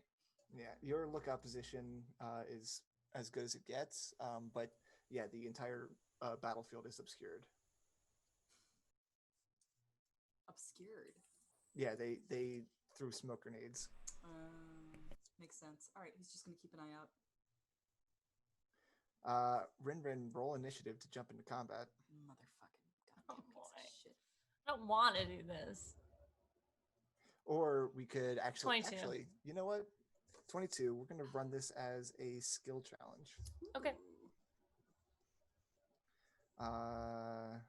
So let me, if I'm gonna run it as a skill challenge, it's only gonna be the people involved in the skill challenge. Mm-hmm. That are like actively trying to. I guess I should ask, what is RinRin's goal right now? Defend Hassan. Okay. That's her job. Literally her job. As soon as Baz realizes that RinRin's in the fray, his next goal is going to be to get her out of the fray. Okay. Tesh? I thought Tesh was staying out of all of this. Okay. Like, he was just hanging in, like, he just wanted everyone to go around the combat. And then 2 of his party members were like, that guy! And then rushed right in. So he's still trying to, like, navigate Orvax, the Grung, and Wally, Summerwise. Just like, let's go around. They're distracted. No one's paying attention to us. Let's just keep Wally, going. are you going with? Yeah. And then if he sees Baz or RinRin, he's probably gonna move in. But he's sticking with Teshvael at the moment. Okay. Everyone dispersed, so it is kind of like a mass dispersal, as RinRin was already pretty hidden. You have no idea where she is. Tesh is trying to lead everyone away, and Baz is staying in his lookout.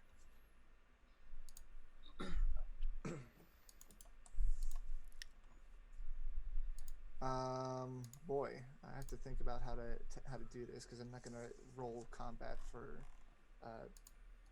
14 individual. Do you want to do it as more like a RP thing than a more of a narrative scenario? Yeah. And then right. like have roles involved if we need to. Cool. Well, You are leaving Tesh's pass without a trace. So let's say this: you're going to have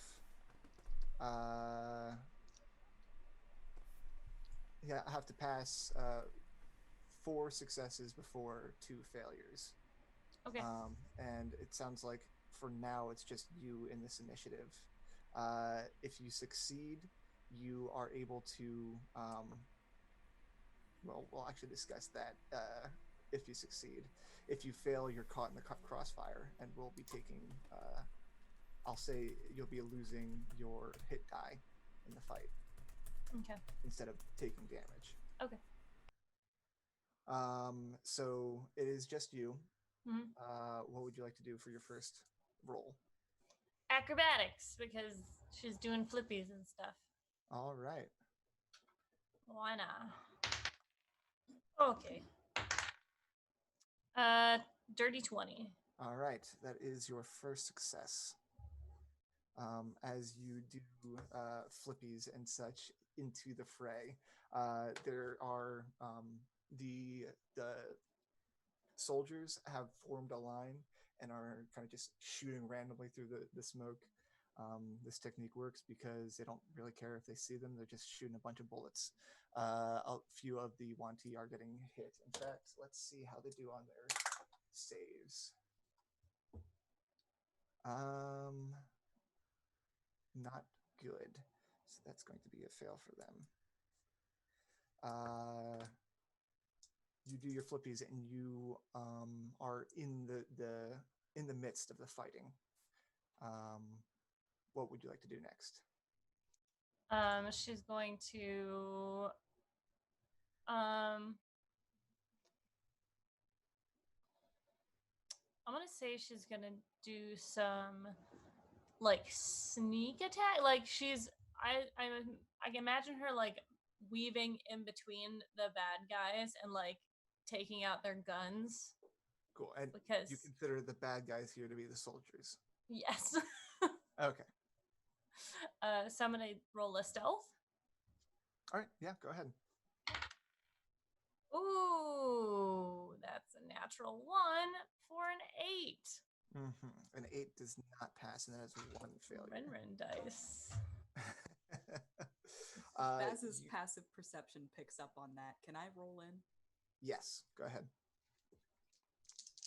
There's kind of a break in this smoke as it's drifting over this battlefield in the early morning.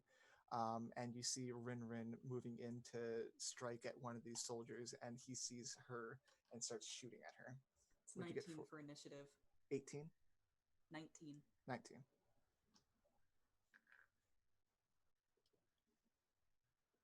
All right. Then you are up next. Okay. I'm going to try and get as close as possible to RinRin without alerting the rest of them. She just rolled stealth. She did just roll stealth. So I can't do that. No. You are. Can I roll insight to try and determine what Hassan's stake in this is? Yeah, absolutely. Okay. Oh fuck! It's a 7. I rolled a natural 1. Well, that's your 2 fails. Hi, my name's Baze. I fuck everything up. You gotta play that sport route sooner rather than later. Did I get 2 fails then too? It's 2 fails for the total encounter. Right, but I rolled a 1. Oh no, I'm saying that you guys have 2 fails total. Oh, I see. Yeah. You rolled a 1, and then I jumped in and ran and rolled a 1. So that's 2 fails. Not great. So Baz, you are up in your perch, and you're trying to decide what Hassan's stake is in this, right? I have a feeling that I know how this will resolve. Tell me if I'm wrong. I can like from a storytelling standpoint, this is how I imagine it. Baz sneaks up, comes up behind Hassan, and gets his attention, and says, "Hassan, we're gonna get you out of here. Don't worry, buddy." Okay, no, that's perfect. You sneak your way into the fray as you actually come up on Hassan as he's kind of strangling one of these soldiers. Just puts him in a chokehold until the guy goes out, and then drops him down. And you psst him. He turns around and immediately attacks you. Oh shit! So as a consequence of the failing the encounter, you guys are going to lose 4 of your hit dice for the day. Oh no. And Entire party or RinRin band? Just the people that were involved in the encounter. Ooh, boy. RinRin, you find yourself tied up in fighting with a few of these guys, and Baz, Hassan immediately goes at you with a sword. And you said again, "Hey, buddy, we're going to get you out of here." Mm-hmm. He looks you dead in the face and says, "I have no idea who you are," and then goes to cut at you. Which at this point either starts a combat or you guys can try and get away. Can I propose a set of skill checks to get away? Yeah, I mean, it would be a second encounter for a skill check. This I'm time... sorry, Steven. I'm so sorry. I am having a blast with all of this. No, continue.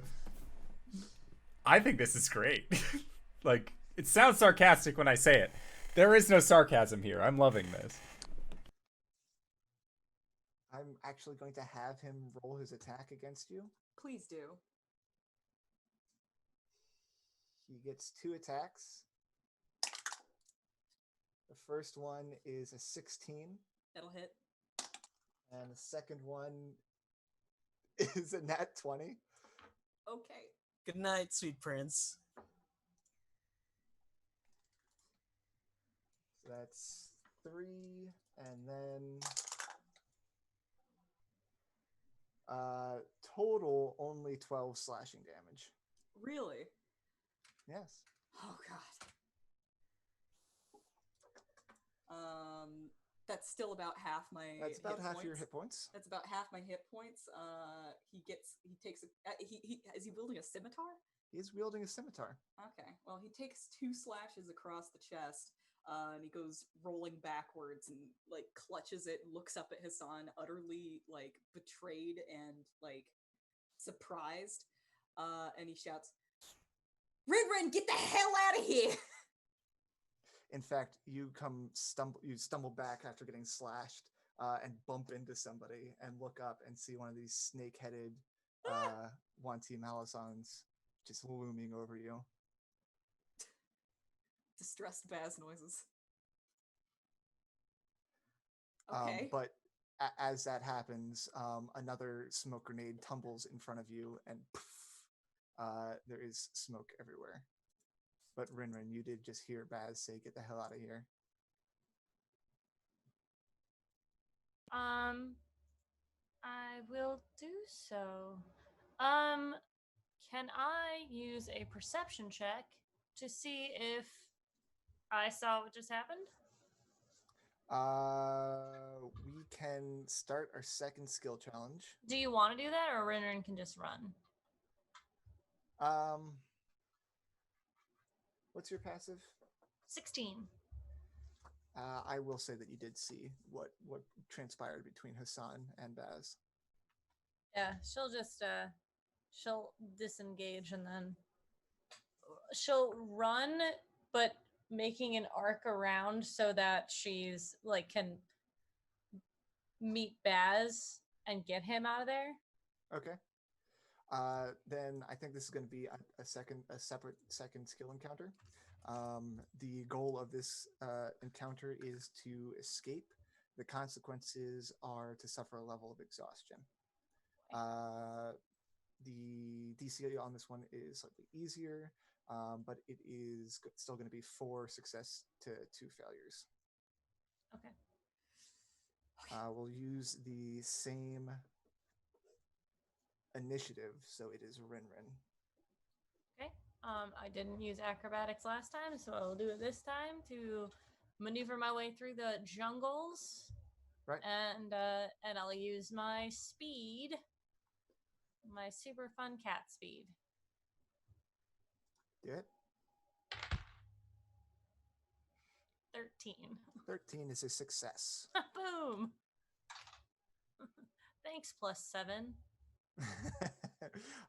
You disengage from the soldiers you were fighting and weave your way through the battlefield and meet back up with Baz, kind of like pulling him aside as this big guy with the blunt end of his sword tries to smack Baz on the side of the head.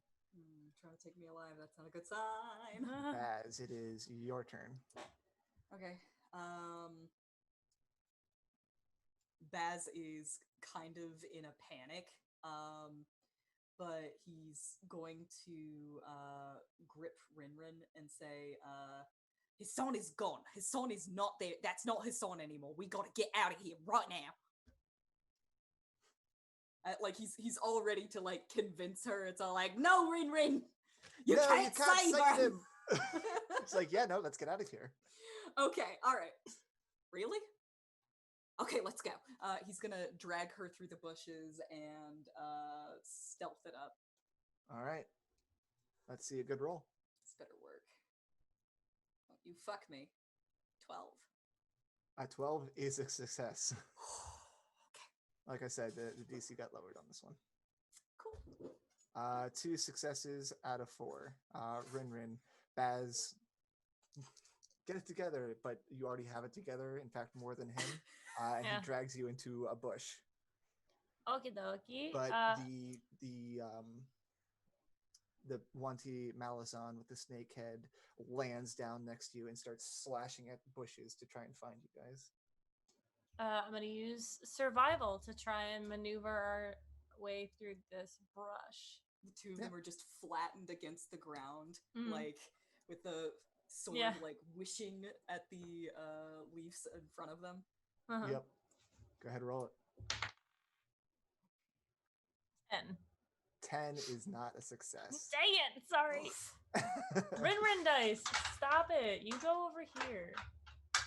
This big guy is slashing at bushes, and as you roll behind one bush, he just straight up cuts off the top, and you got both are right in front of him. Baz.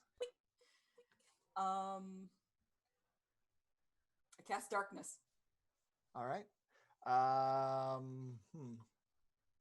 This will give advantage on the next check in this. So instead of actually rolling a check, you are just using an ability to grant advantage to the next check. Okay. Does that forego my skill check there? That forgoes your skill check. I'm fine with that. Okay. I'm like an octopus. I just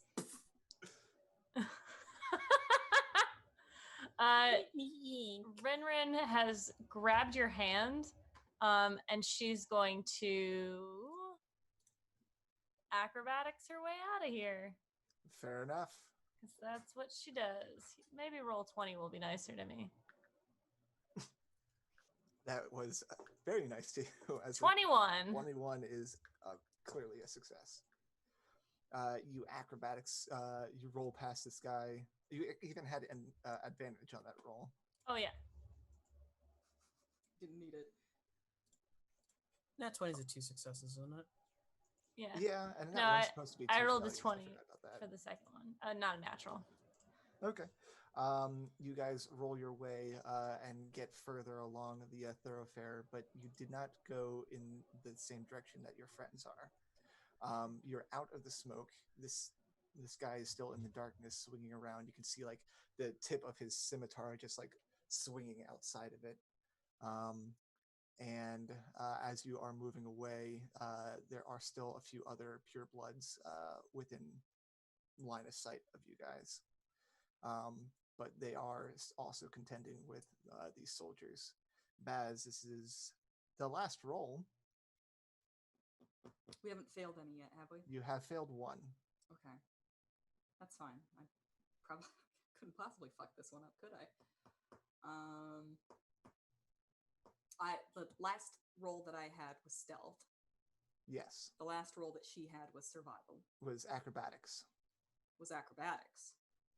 Can I use survival to try and navigate our way back in the most circuitous way where nobody will follow us? Sure. Go for it. Okay. That was essentially what she was trying to do last time. All right. I will attempt this. It's a 21. 21 is a success. The two. I think that Baz has his arm over her because, like, you know, he got cut pretty bad. And as they are, like, rushing forward through the bushes, he sees another Yuan Ti coming at him, or coming at the two of them, and doesn't necessarily see them. He shoves her one direction, he goes the other way, and they both just kind of circle around him, and then meet back up on the other side, and they keep going. Right. And you are able to weave your way through these overgrown and lush streets and make your way back towards where the rest of your party is. The sounds of the combat still going on behind you. There's a moment where the two of them are, like, clutched to each other, like, breathing hard, like some serious adrenaline rush going on. And then, like, Baz looks over at her and then, like, shoves her away and, like, brushes himself off. Sorry, I don't know why he's acting like that. It's not Hassan. What do you mean? Whoever we thought he was, that's not him. What do you mean? He's been the same since I've known him. Like, did I get the vibe that it was a magical thing? Like, you know, like, he needs to be saved, or do like... a retroactive insight check. Okay. Because I did fail that last insight check, if I'm being honest. Yeah. It's the Justice League where Lex Luthor takes over the Flash's body and goes, I can at least find out who this guy is. I have no idea who this is. 15. All right. It looked like Hassan, but it wasn't acting like Hassan. And as you kind of play back that scenario in your head, you noticed that you had been traveling with Hassan for a little while, a couple days at least, had gotten to know how he looked. Some of his features just weren't right. In fact, you'll remember that a hag took off 2 scales on his cheek, right? and that deformity wasn't there. Ooh.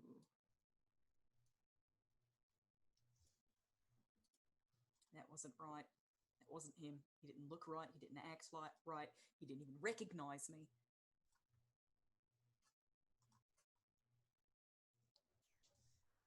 Thank you for coming in to rescue me. No, I don't deserve it. I didn't come for you.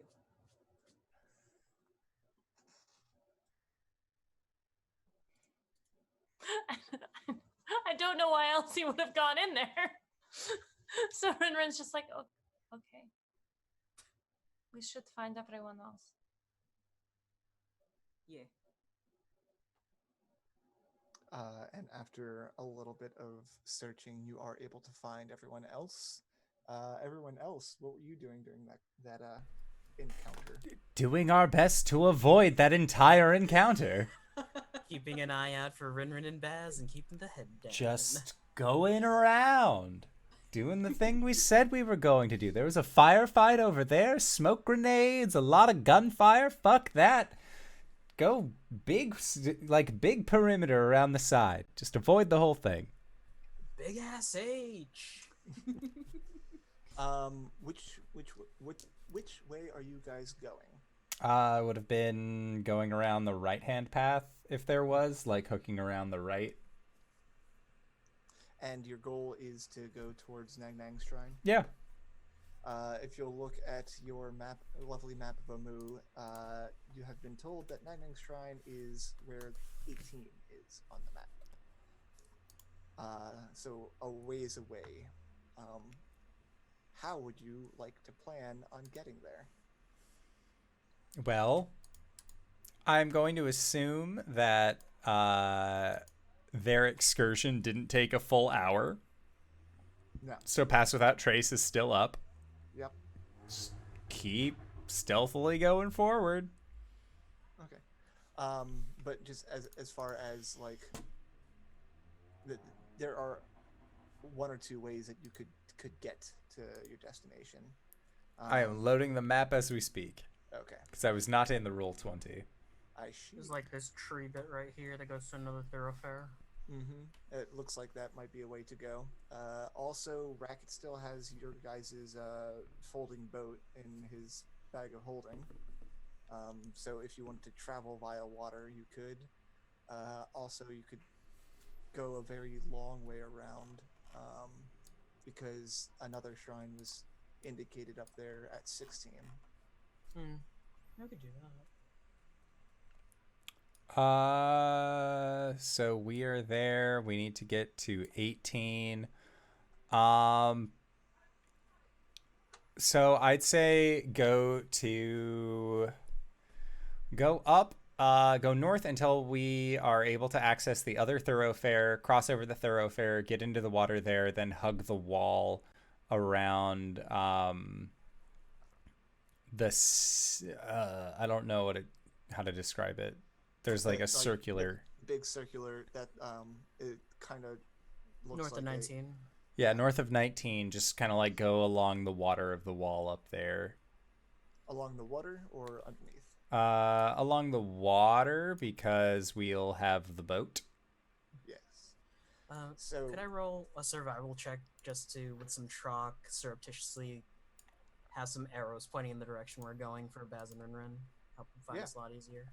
Absolutely. I'm not even gonna make you roll for that. You just kind of make some markings that they will have to kind of see if they pick up those markings.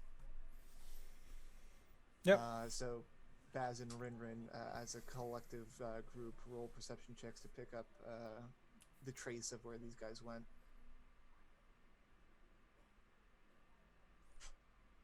Should I do it at disadvantage because You immediately.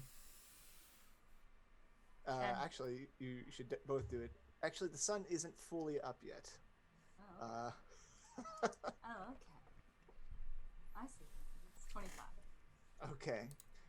You do pick up these markings, and after only 10 or 15 minutes are able to catch up with these guys. And you said you wanted to kind of go up to where that where that tree is that kind of crosses the river,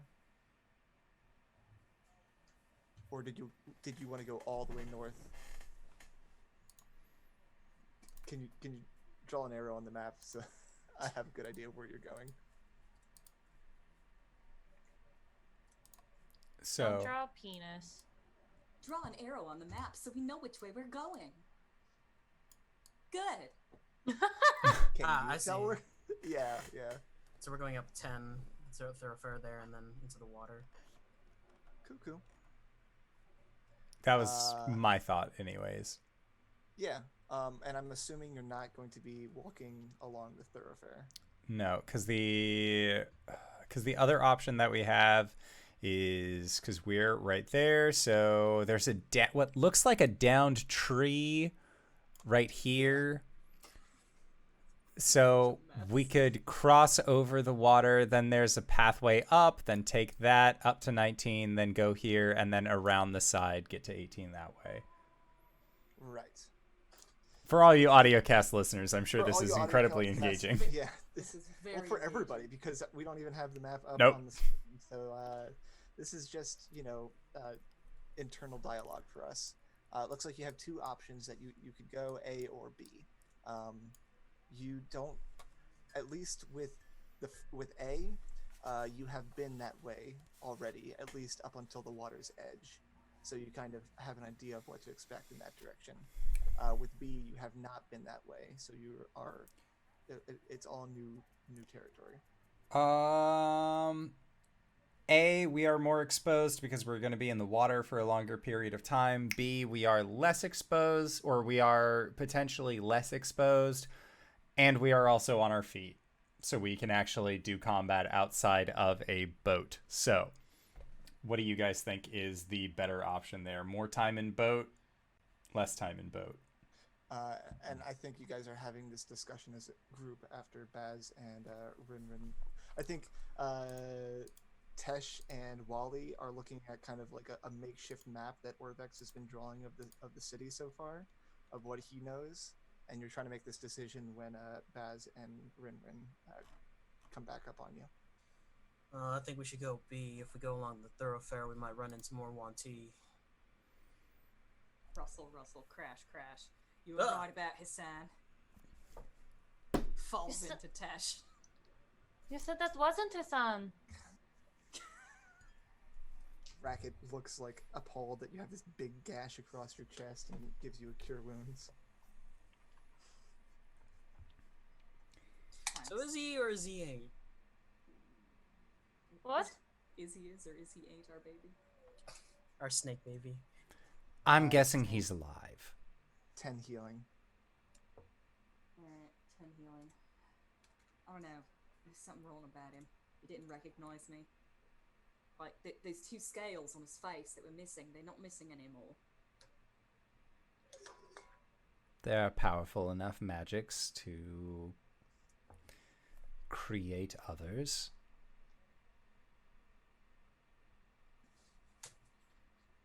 Maybe he really is dead. Hassan is dead. Long live Hassan. Hmm. So you're telling me one of your friends was a Wanti? Of course you joined back up with them. He'd never been with them before. Does Baz know that he was bathing in their blood? I think Tesh is the only one who knows that. Okay. Tesh hadn't really brought that up in general conversation. But at this point, Tesh just says, it doesn't matter now. He's chosen his side. And if we cross paths again, given the circumstance, we will find out one way or another where he stands.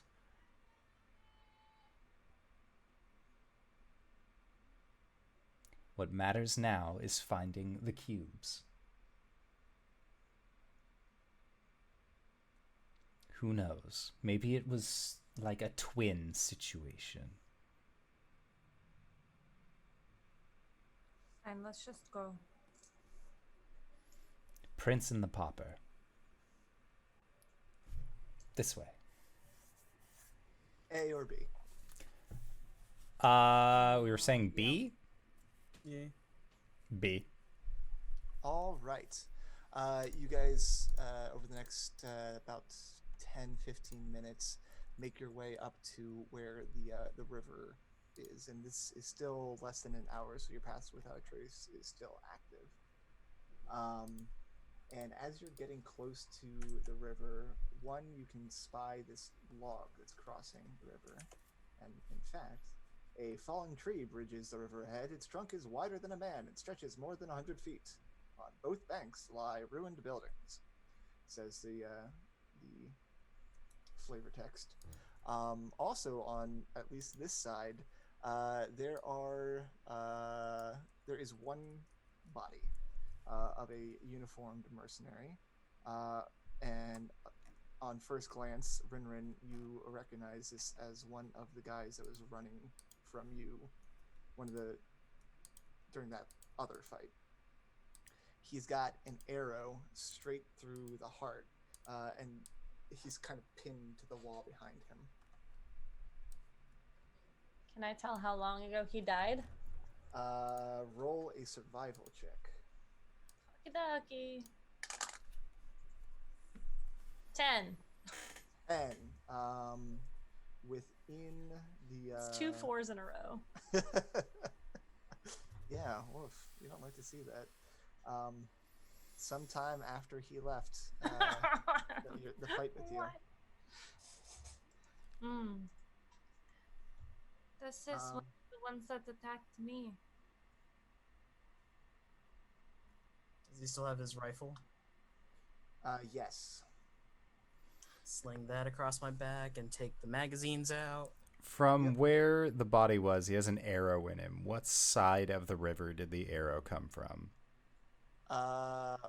Roll me a investigation check. Investigation? Kyber's blessing upon you, friend. That's a 16. All right. You are looking around, and the way he's pinned to this building, it's kind of like on a rounded part, but it was probably from this side of the riverbank. Okay. In fact, you are making this assessment and kind of like tracing where this arrow could have possibly come from.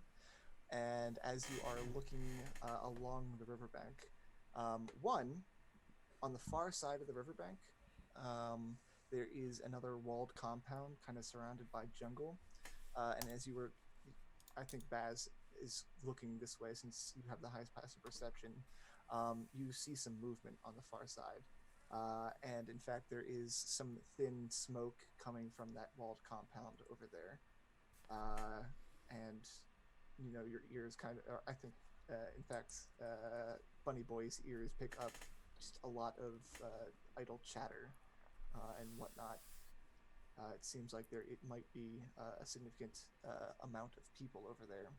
But back to Tesh, because this is the more important and deadly danger, because you trace where this arrow might have come from, and below there is another arrow soaring through the sky right at you.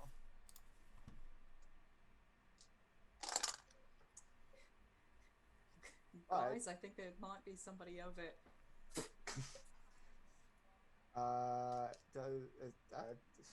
16 doesn't hit you. I imagine it's one of those, like, Tesh looks at the arrow and then, like, stands up to turn where he thinks the arrow came from, and it just whizzes by his face, and now there's a tasteful, like, little slash mark on the side of his cheek. And after it's shut, you can see where it is. There is a about 80 feet away, on top of a building over there, a humanoid figure with a kind of crown of feathers standing there with the longbow having been released, and then it ducks down. It's the King of Feathers. Should I go get him? And roll initiative. How much ammo did I find? Roll 20, what the fuck? Does it not like oof? Yeah, I wouldn't use that. Oofda. My dice aren't doing any better. All right, hold on.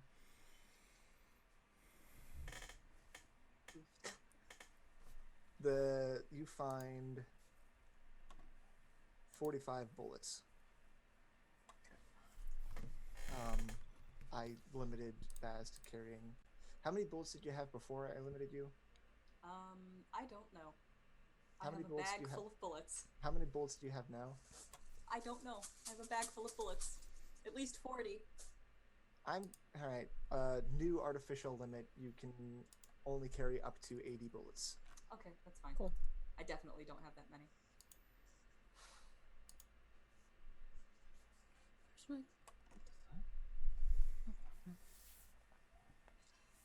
Alright, let's roll initiative for this guy. Cannon. Baz doesn't count his bullets. Well, especially since he just drops his gun whenever he's out. That thing's got so many dents in it. Never tell me the odds or how many bullets I have. Alright, that's a 5 for RinRin. Tesh, Tesh got 8. 8. Baz, 13. 13. Wally, 16. 16. And you got 20 Dex. Yes. Orbex and Rackets.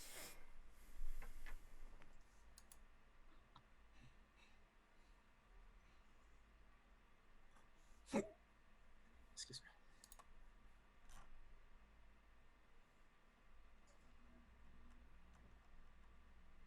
And the grung is going to act as a non-combatant for simplicity's sake.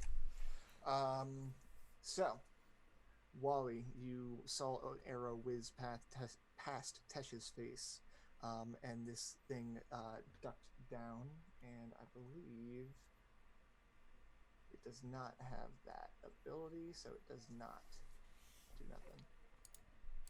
You have a good idea where it's at. It is 80 feet away, up on top of the building. Does it have cover?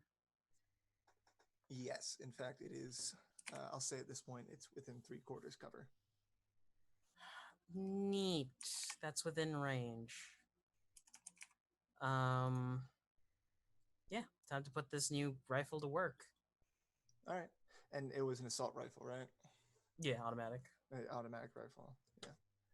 Sets that bad boy to single fire, aims up, and then starts peppering the rampart. Rampart. Go ahead. Does a natural 20 for a 28 hit? A natural 20 for 28 does hit. Oh, that's pathetic. Well, not really. So 10 and 17 plus 5 is 20.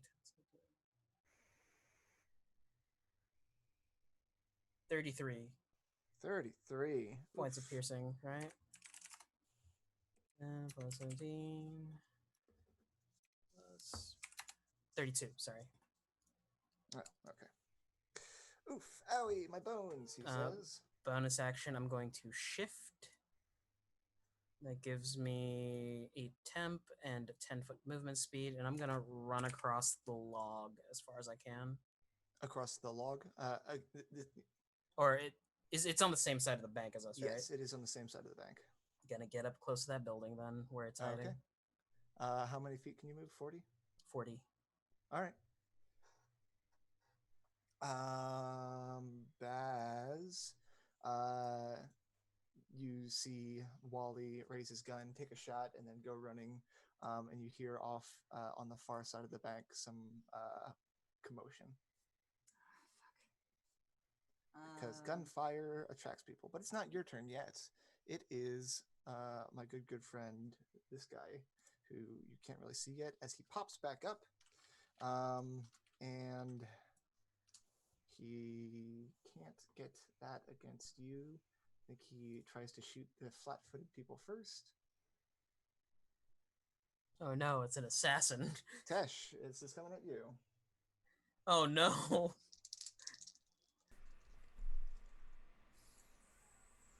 Okay, well, I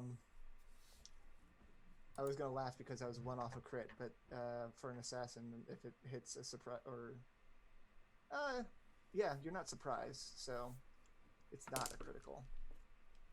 So you got that going for you. But you are going to take some damage. Sorry, a 26 to hit. Oh yeah, that'll do her. Okay. Oh no. Tesh got hit. That's going to be, yeah, he keeps doing that. You really should do something about that curse. Make a Constitution save. And a Wisdom save. You're going to have guidance from your coach. Racket? No. Oh, my buddy! Okay, yeah. Fucking So, Danny DeVito. But it's only on one roll. okay, I'll do it on the Wisdom save. Because I got a modified 20 on con, and then Wisdom. 15, just made it thanks to Danny DeVito's fucking guidance. You I got got max. this, kid. I believe in you. It's because my hair is too gorgeous. All right. Your hair is too gorgeous for you to back off now. Oh, sorry. So you take 4 piercing damage, 9 sneak attack damage, and then half of the poison because you succeeded.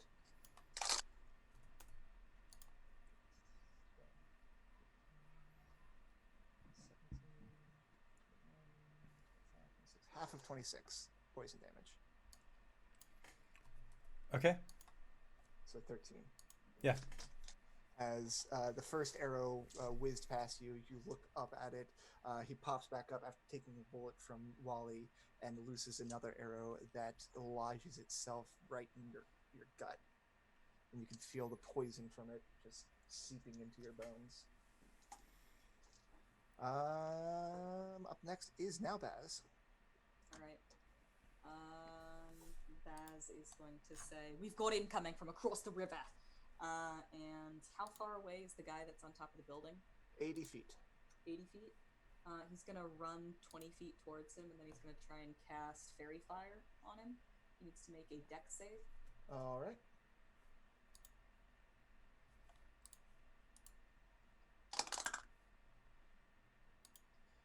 That's a nat 1.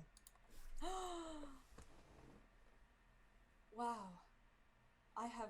This is a momentous occasion. Because how much my is this DC Dex is vote? 10. What does he roll 7. actually though? 7 total. Okay, so my DC is 10. He fails. Hey! He starts sparkling with a violet light. And now any creature in that area when the spell is cast is outlined in that light, and for the duration. He sheds a dim light in a 10-foot radius. Any attack roll against him has advantage if the attacker can see him. And he can't benefit from being invisible. All right. Fuck you! And then I'll run the remaining 10 feet and then slide and hide. Do a slide hide. Slide hide. Roll your hide. 14. That's just enough to hide you. That's enough for me. Racket.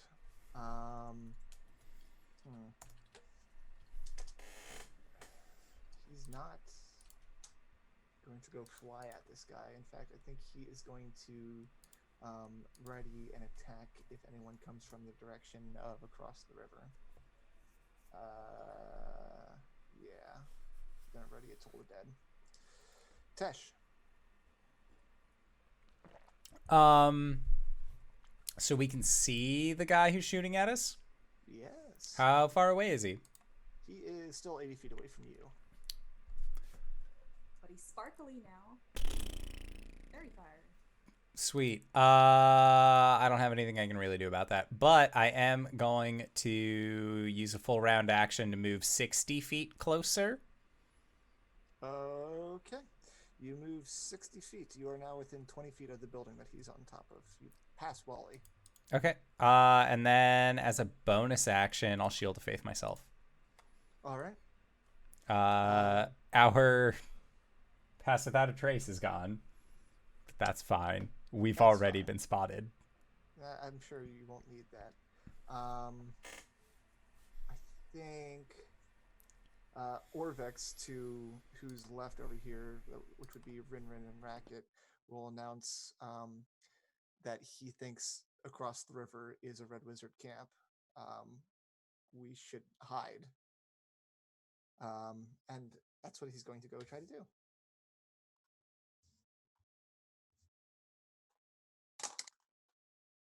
He crouches in the brush on this side of the tree. RinRin.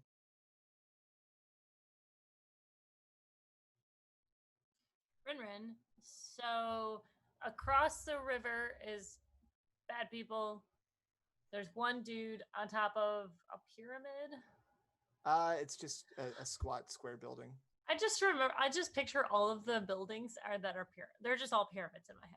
So RinRin's gonna do the thing that cats do when you like peek around a corner and then peek away and then peek around a corner, and she's just gonna use all of her movement plus her feline agility and just be there when he looks up again.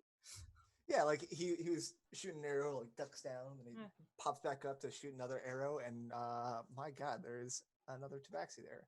Because as you get up on him, you don't recognize him. Yeah. But you can tell that he is a tabaxi. Just kind of looks down at him. He's got kind of a kooky look in his eyes, and he cackles at you.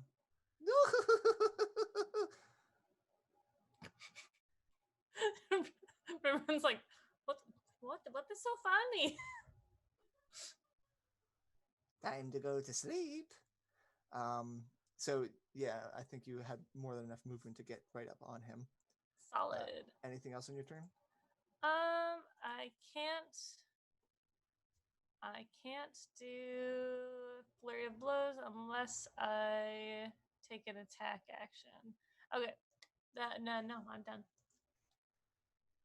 All right, Wally.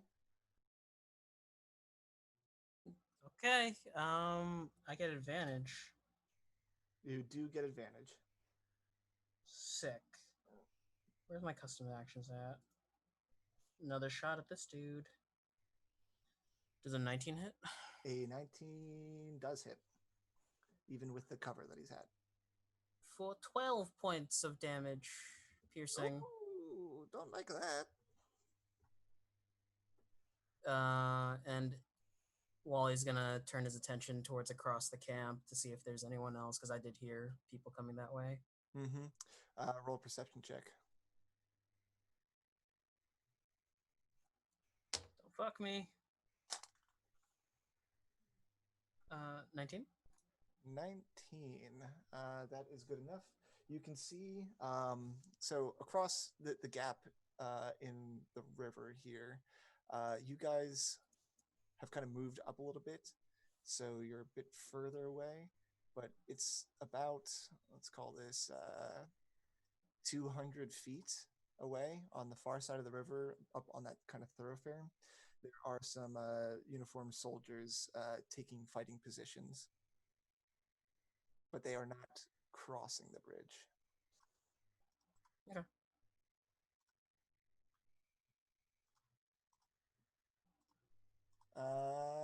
That is your turn? Yep. Next is its turn. And it told RinRin it's time to go to sleep. So it's going to stab you twice with its dagger. Okay, first of all, rude. What? I said, okay, first of all, rude.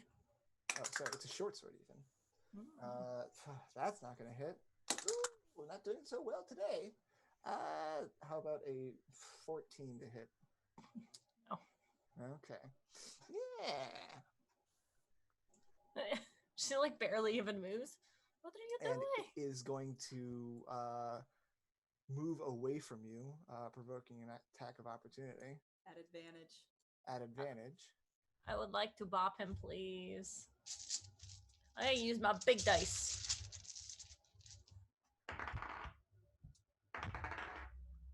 Uh, 21. That'll hit. Math. Oh shit! Now I need to roll. Cats Okay. just start screeching at each other. 7 damage. All right. You're not my supervisor. And he runs to the end of this this building and leaps across to a nearby building. Oh, yes? Can I do a stunning strike? Can you do a stunning strike as a reaction?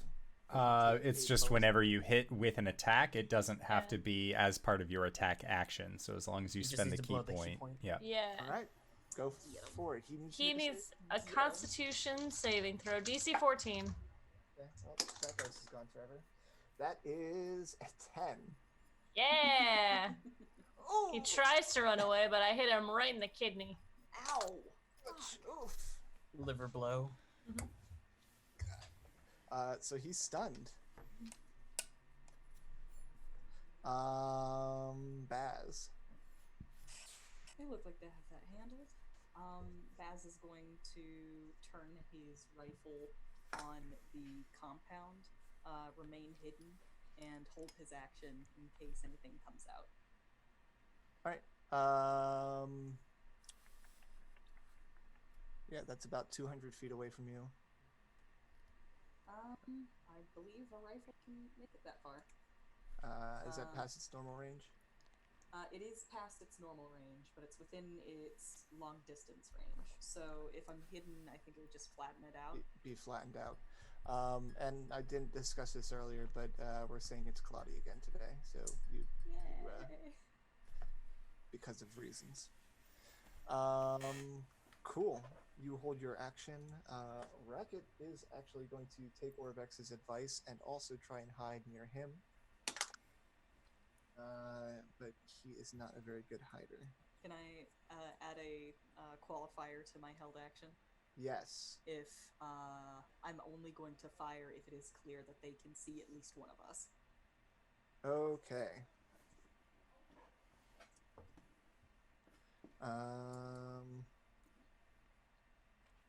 Tesh. Okay, so mental refresher. We are on the other side of the river? Yep. You are on the west bank. Okay. West Bank. Got it. And then Tabaxi with the hat is to the north of us? Yep. Also Your along the plan- West Bank. Yes. Your plan was to cross the river here. To the Gotcha. east bank. But we never crossed it. You haven't crossed it yet. Okay. And now immediately crossed is a couple soldiers. Okay. Tesh is going to try and get to where RinRin is if he can without alerting these other guys. Sure. You had moved 60 feet, so you're only 20 feet away, but they are 15 feet up on top of a building. Gotcha. So I think he's going to... Because there's an alleyway next to that, like, destroyed building.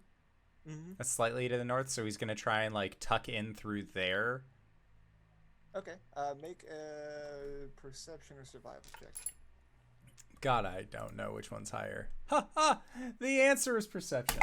That is an 18. Cool. Actually, while ducking into that little alley, there is a kind of decrepit staircase that leads up to at least the adjacent building. Okay. So I'm going to try, if I have the movement, to just get towards where RinRin is. Sure. Yeah. You're able to kind of pick your way up this staircase, and you're on the adjacent building, but the alleyway is pretty thin. Okay. And then... And you can see RinRin and this Tabaxi. Yeah, he's going to...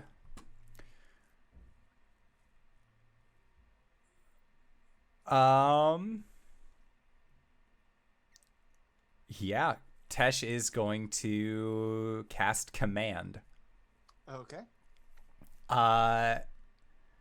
And he is going to say, apologize. But when he says it, it's the grovel phrase. So it comes across as, get on your knees and apologize to me for shooting me. What's this? 13 wisdom save. Well, that's a 4 on the dice, so I don't think he has enough wisdom to do that. So on his next turn, he has to... Is stunned and Yeah. he can't take any actions. Just...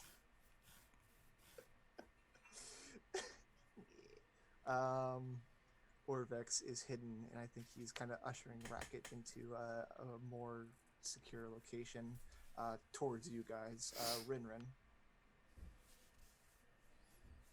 RinRin is going to look down. Like, we're not anywhere near my monastery, right? No. Hundreds of miles away. Very, very far from your monastery. Cool. So, is it strange that there is a tabaxi here? Not at all. There are tabaxi all over. I would like to punch him again, please. Okay. He is stunned, so you have advantage. And you Right. already had advantage. There's so much advantage against this guy. I'm just so at advantage here. Apologize. Yeah, that's right. Apologize. That's a 21 for the first hit. Yep. A 20 for the second hit. Uh-huh. For 16 damage. Oh. Subdual. Because Okay. she's punching him. He is still up. And then she's going to kind of duck down so that they can't see her from across the way, and just ask him, "Why are you trying to hit us?" Well, we'll resolve what he says on his turn, but it is Wally's turn. I see the guys lining up. You know in video games where like you kind of alert a camp, and it just like kind of wander around like looking, you know, they're kind of doing that animation right now. Must have been the wind. Must have been my imagination.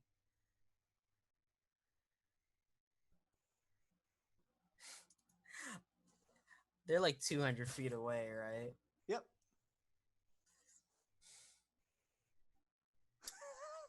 If they're doing that circling animation, like everybody's just up on the roof distantly, like kicking and punching this guy. Yeah.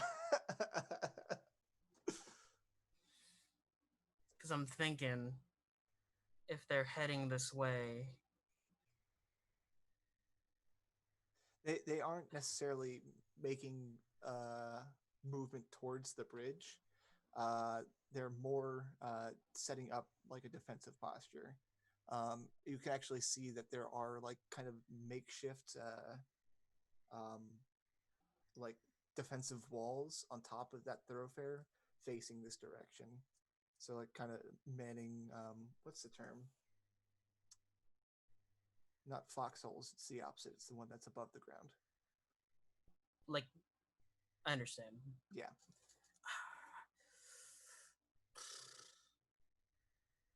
Wally's gonna run out and shout at them. And just yell, "Wanty on the northwest thoroughfare!" All right, make a deception check. Would that be persuasion because there are actually Wanty on the northwest thoroughfare? The real deception here is that you're a friendly. Yeah. Well, I have charisma and spades. Oh, you got charisma, buddy. 18. Charisma. All right, you shout this to them. Their immediate reactions are to bunker down in their locations. Cool. At least they're not shooting at us. Yet. On this guy's turn, he is stunned. He has been commanded to apologize. He can't move, but in falteringly, he says, "Oh, I'm so sorry. Please don't kill me." Again? Oh, no, I can't hit him now. I can. Please don't. They took my home. So you attack us? I thought you were with them. Am I dressed in red? You could be. Are you He's colorblind? Teshvael. You cannot hit someone like that. How? Why would you do that? Would you hit a guy in glasses? Yes. Hit a guy with glasses. Repeatedly. We're not one of them. Can we go? That's his whole turn. Oh. Because I made him apologize. He had to apologize. Baz, what do you do? Looks like things have calmed down up there. He's gonna keep that fairy fire up just in case, but he is also going to continue watching the guys on the other side of the river. Okay. Same thing as last time. Yep. And at this point, Racket and Orvex regroup on you, trying to hide in the bushes with you. Yep. And Baz just kind of mumbles to himself, looking sidelong at the guys on the roof, just like, "Come on, guys, don't do anything stupid." Tesh.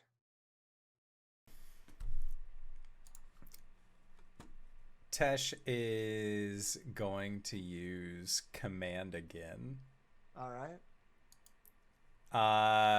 And I know that it is a one-word command, but I like to think of it as like when you're reading a sentence and then one word is in bold.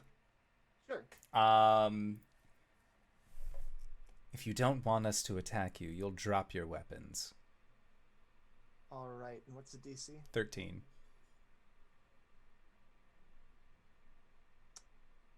All right. Is that all you do on your turn? Yep. And then I get I get up close to him within 5 feet. I still have my rapier and my shield up, and I'm glowing with magical energy from my shield of faith. Yep. I have an arrow in me that I'm not too do. happy about. RinRin. He's fine, right? The guy in front of me is fine. Well, he's not fine. He's pretty beat up. No, I mean, like, he's not gonna attack us anymore. I don't care what state he is in, but... He has been commanded to drop his weapon. Cool. RinRin's going to look over the edge and try and find her companions. Perception check? Mm-hmm. Oh. 11. You see Racket stumbling amongst in the vines and general underbrush. He can't hear himself. Oh. Shit. I guess you also see Wally as he's standing on the bank going, there's a snake in my boot, essentially. Get over here. RinRin, like, motions, like, get to cover. Someone's poisoned the water hole. Someone's poisoned San. That's it. All right. Wally. Yeah. Like I said, on the far side of the bank, there is a lot of movement. None of it towards you guys, though. And I don't think they say anything in response to you. Cool. Just like the Simpsons meme, he's gonna just fade back into a bush. All right. You want to roll stealth for it? Yes, sir. 15. That beats their passive.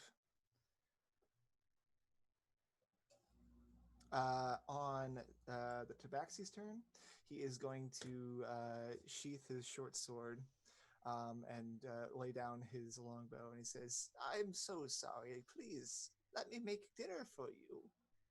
Maybe that'll cheer you up. Or I guess breakfast. That's the sort of time of day." Oh, you're going to be staying around for dinner. All right. And with that, we're going to end today's session. Yay! In the middle of combat. Yay! My favorite. Yeah! All right. So with that, I would like to say thank you, Tyler, for running this wonderful game. I'm so excited. Speaking of things I'm excited about. Hey, Tyler, where can we find you? What do you do? Hi, my name is Tyler. I am at Frothy Inferno on Twitter. You can find me there, and you can find me on Sunday evenings running the Doom of Annihilation. Hey everybody, I'm RJ West. We can catch me at RJustice282 on Twitter and Twitch, where I stream with my Chaos crew. You can catch me here on Sundays as Wally, the Shifter Fighter Barbarian in our Doom of Annihilation game. Tomorrow you can catch myself at our 100th episode in our homebrew campaign as Kalen the Shatterkai Wizard Cleric.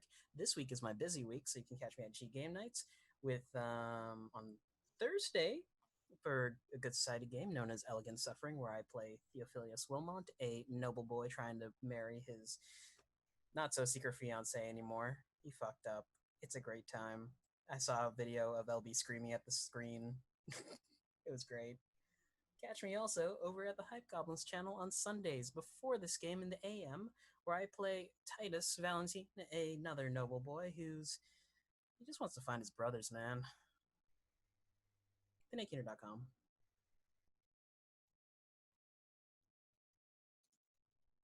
LB. Sorry, you said TodayKeater.com, but mine went, it's not my turn. I've been doing this for 100 episodes plus all these. Hi, I'm LBHackEmUp. I'm a professional, and you can find me at LBHackEmUp on the Twitters and the Twitches. Tomorrow, 100th episode! 100 episodes of Gwen yelling. And you know what? I still have my voice, so there's that. You'll catch me on Tuesday when I will definitely be streaming on my own channel at 2 o'clock. Eastern Standard Time. Wow. Okay, I'm tired. And just check my Twitter for the rest of them because there's no way I'm going to make it through. Have a great night, guys. DanaeKeener.com. And speaking of DanaeKeener.com, hi everybody, I'm Danae Keener. You can find me at DanaeKeener.com. I do nerdy drawings mostly related to D&D and a lot of things on this channel. I play as Baz the Drow Rogue Fighter during our Doom of Annihilation game. And then on Mondays, I play as Coriander, our Elegant Paladin. Tomorrow, she's getting her autumn season back. Yay! Nothing could possibly go wrong. DanaeKeener.com. And if you've made it this far, you probably already know who I am, but if you don't, hey Acorns, what's up? It's me, your buddy, your pal, your friend, the Indoor Adventurer, the showrunner here at twitch.tv/IndoorAdventures. If this is your first time joining us, you can go to youtube.com/IndoorAdventures to catch up on all the VODs, or go towards anywhere audio casts are made available for free. You can find us there under the same moniker. But right now we are going to be heading into our after show called Nights in the Courtyard, where we answer questions not only from each other, but also from the community. So if you have any questions that you would like to ask these fine folks or myself, you can consider going and joining us on the Discord. It's still not letting me link it with an auto button, so check out the link in the description below. This video, Twitch, what have you, it's just down there. Just look down there, guys. And then you can join us. It's a great time. Because we have been streaming now regularly for this week. Today actually marks 2 years of us doing streaming on this channel. So like, hey, it's a good time. Tomorrow's our 100th episode for the Four Keeps. We got something really special lined up for the intro of it, so please make sure to be there.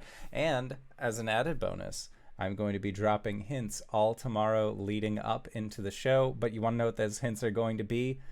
A singular letter at a time on my Twitter page. So if you go to and follow Indoor What the Fuck, and then like hang out there for like 13 hours or so, you can watch me spell it out really slowly, but like, you know, after about 6 letters or so, you'll probably guess what it is. So we're waiting for it. But until next time, we will see you guys later. All right, everybody. Bye.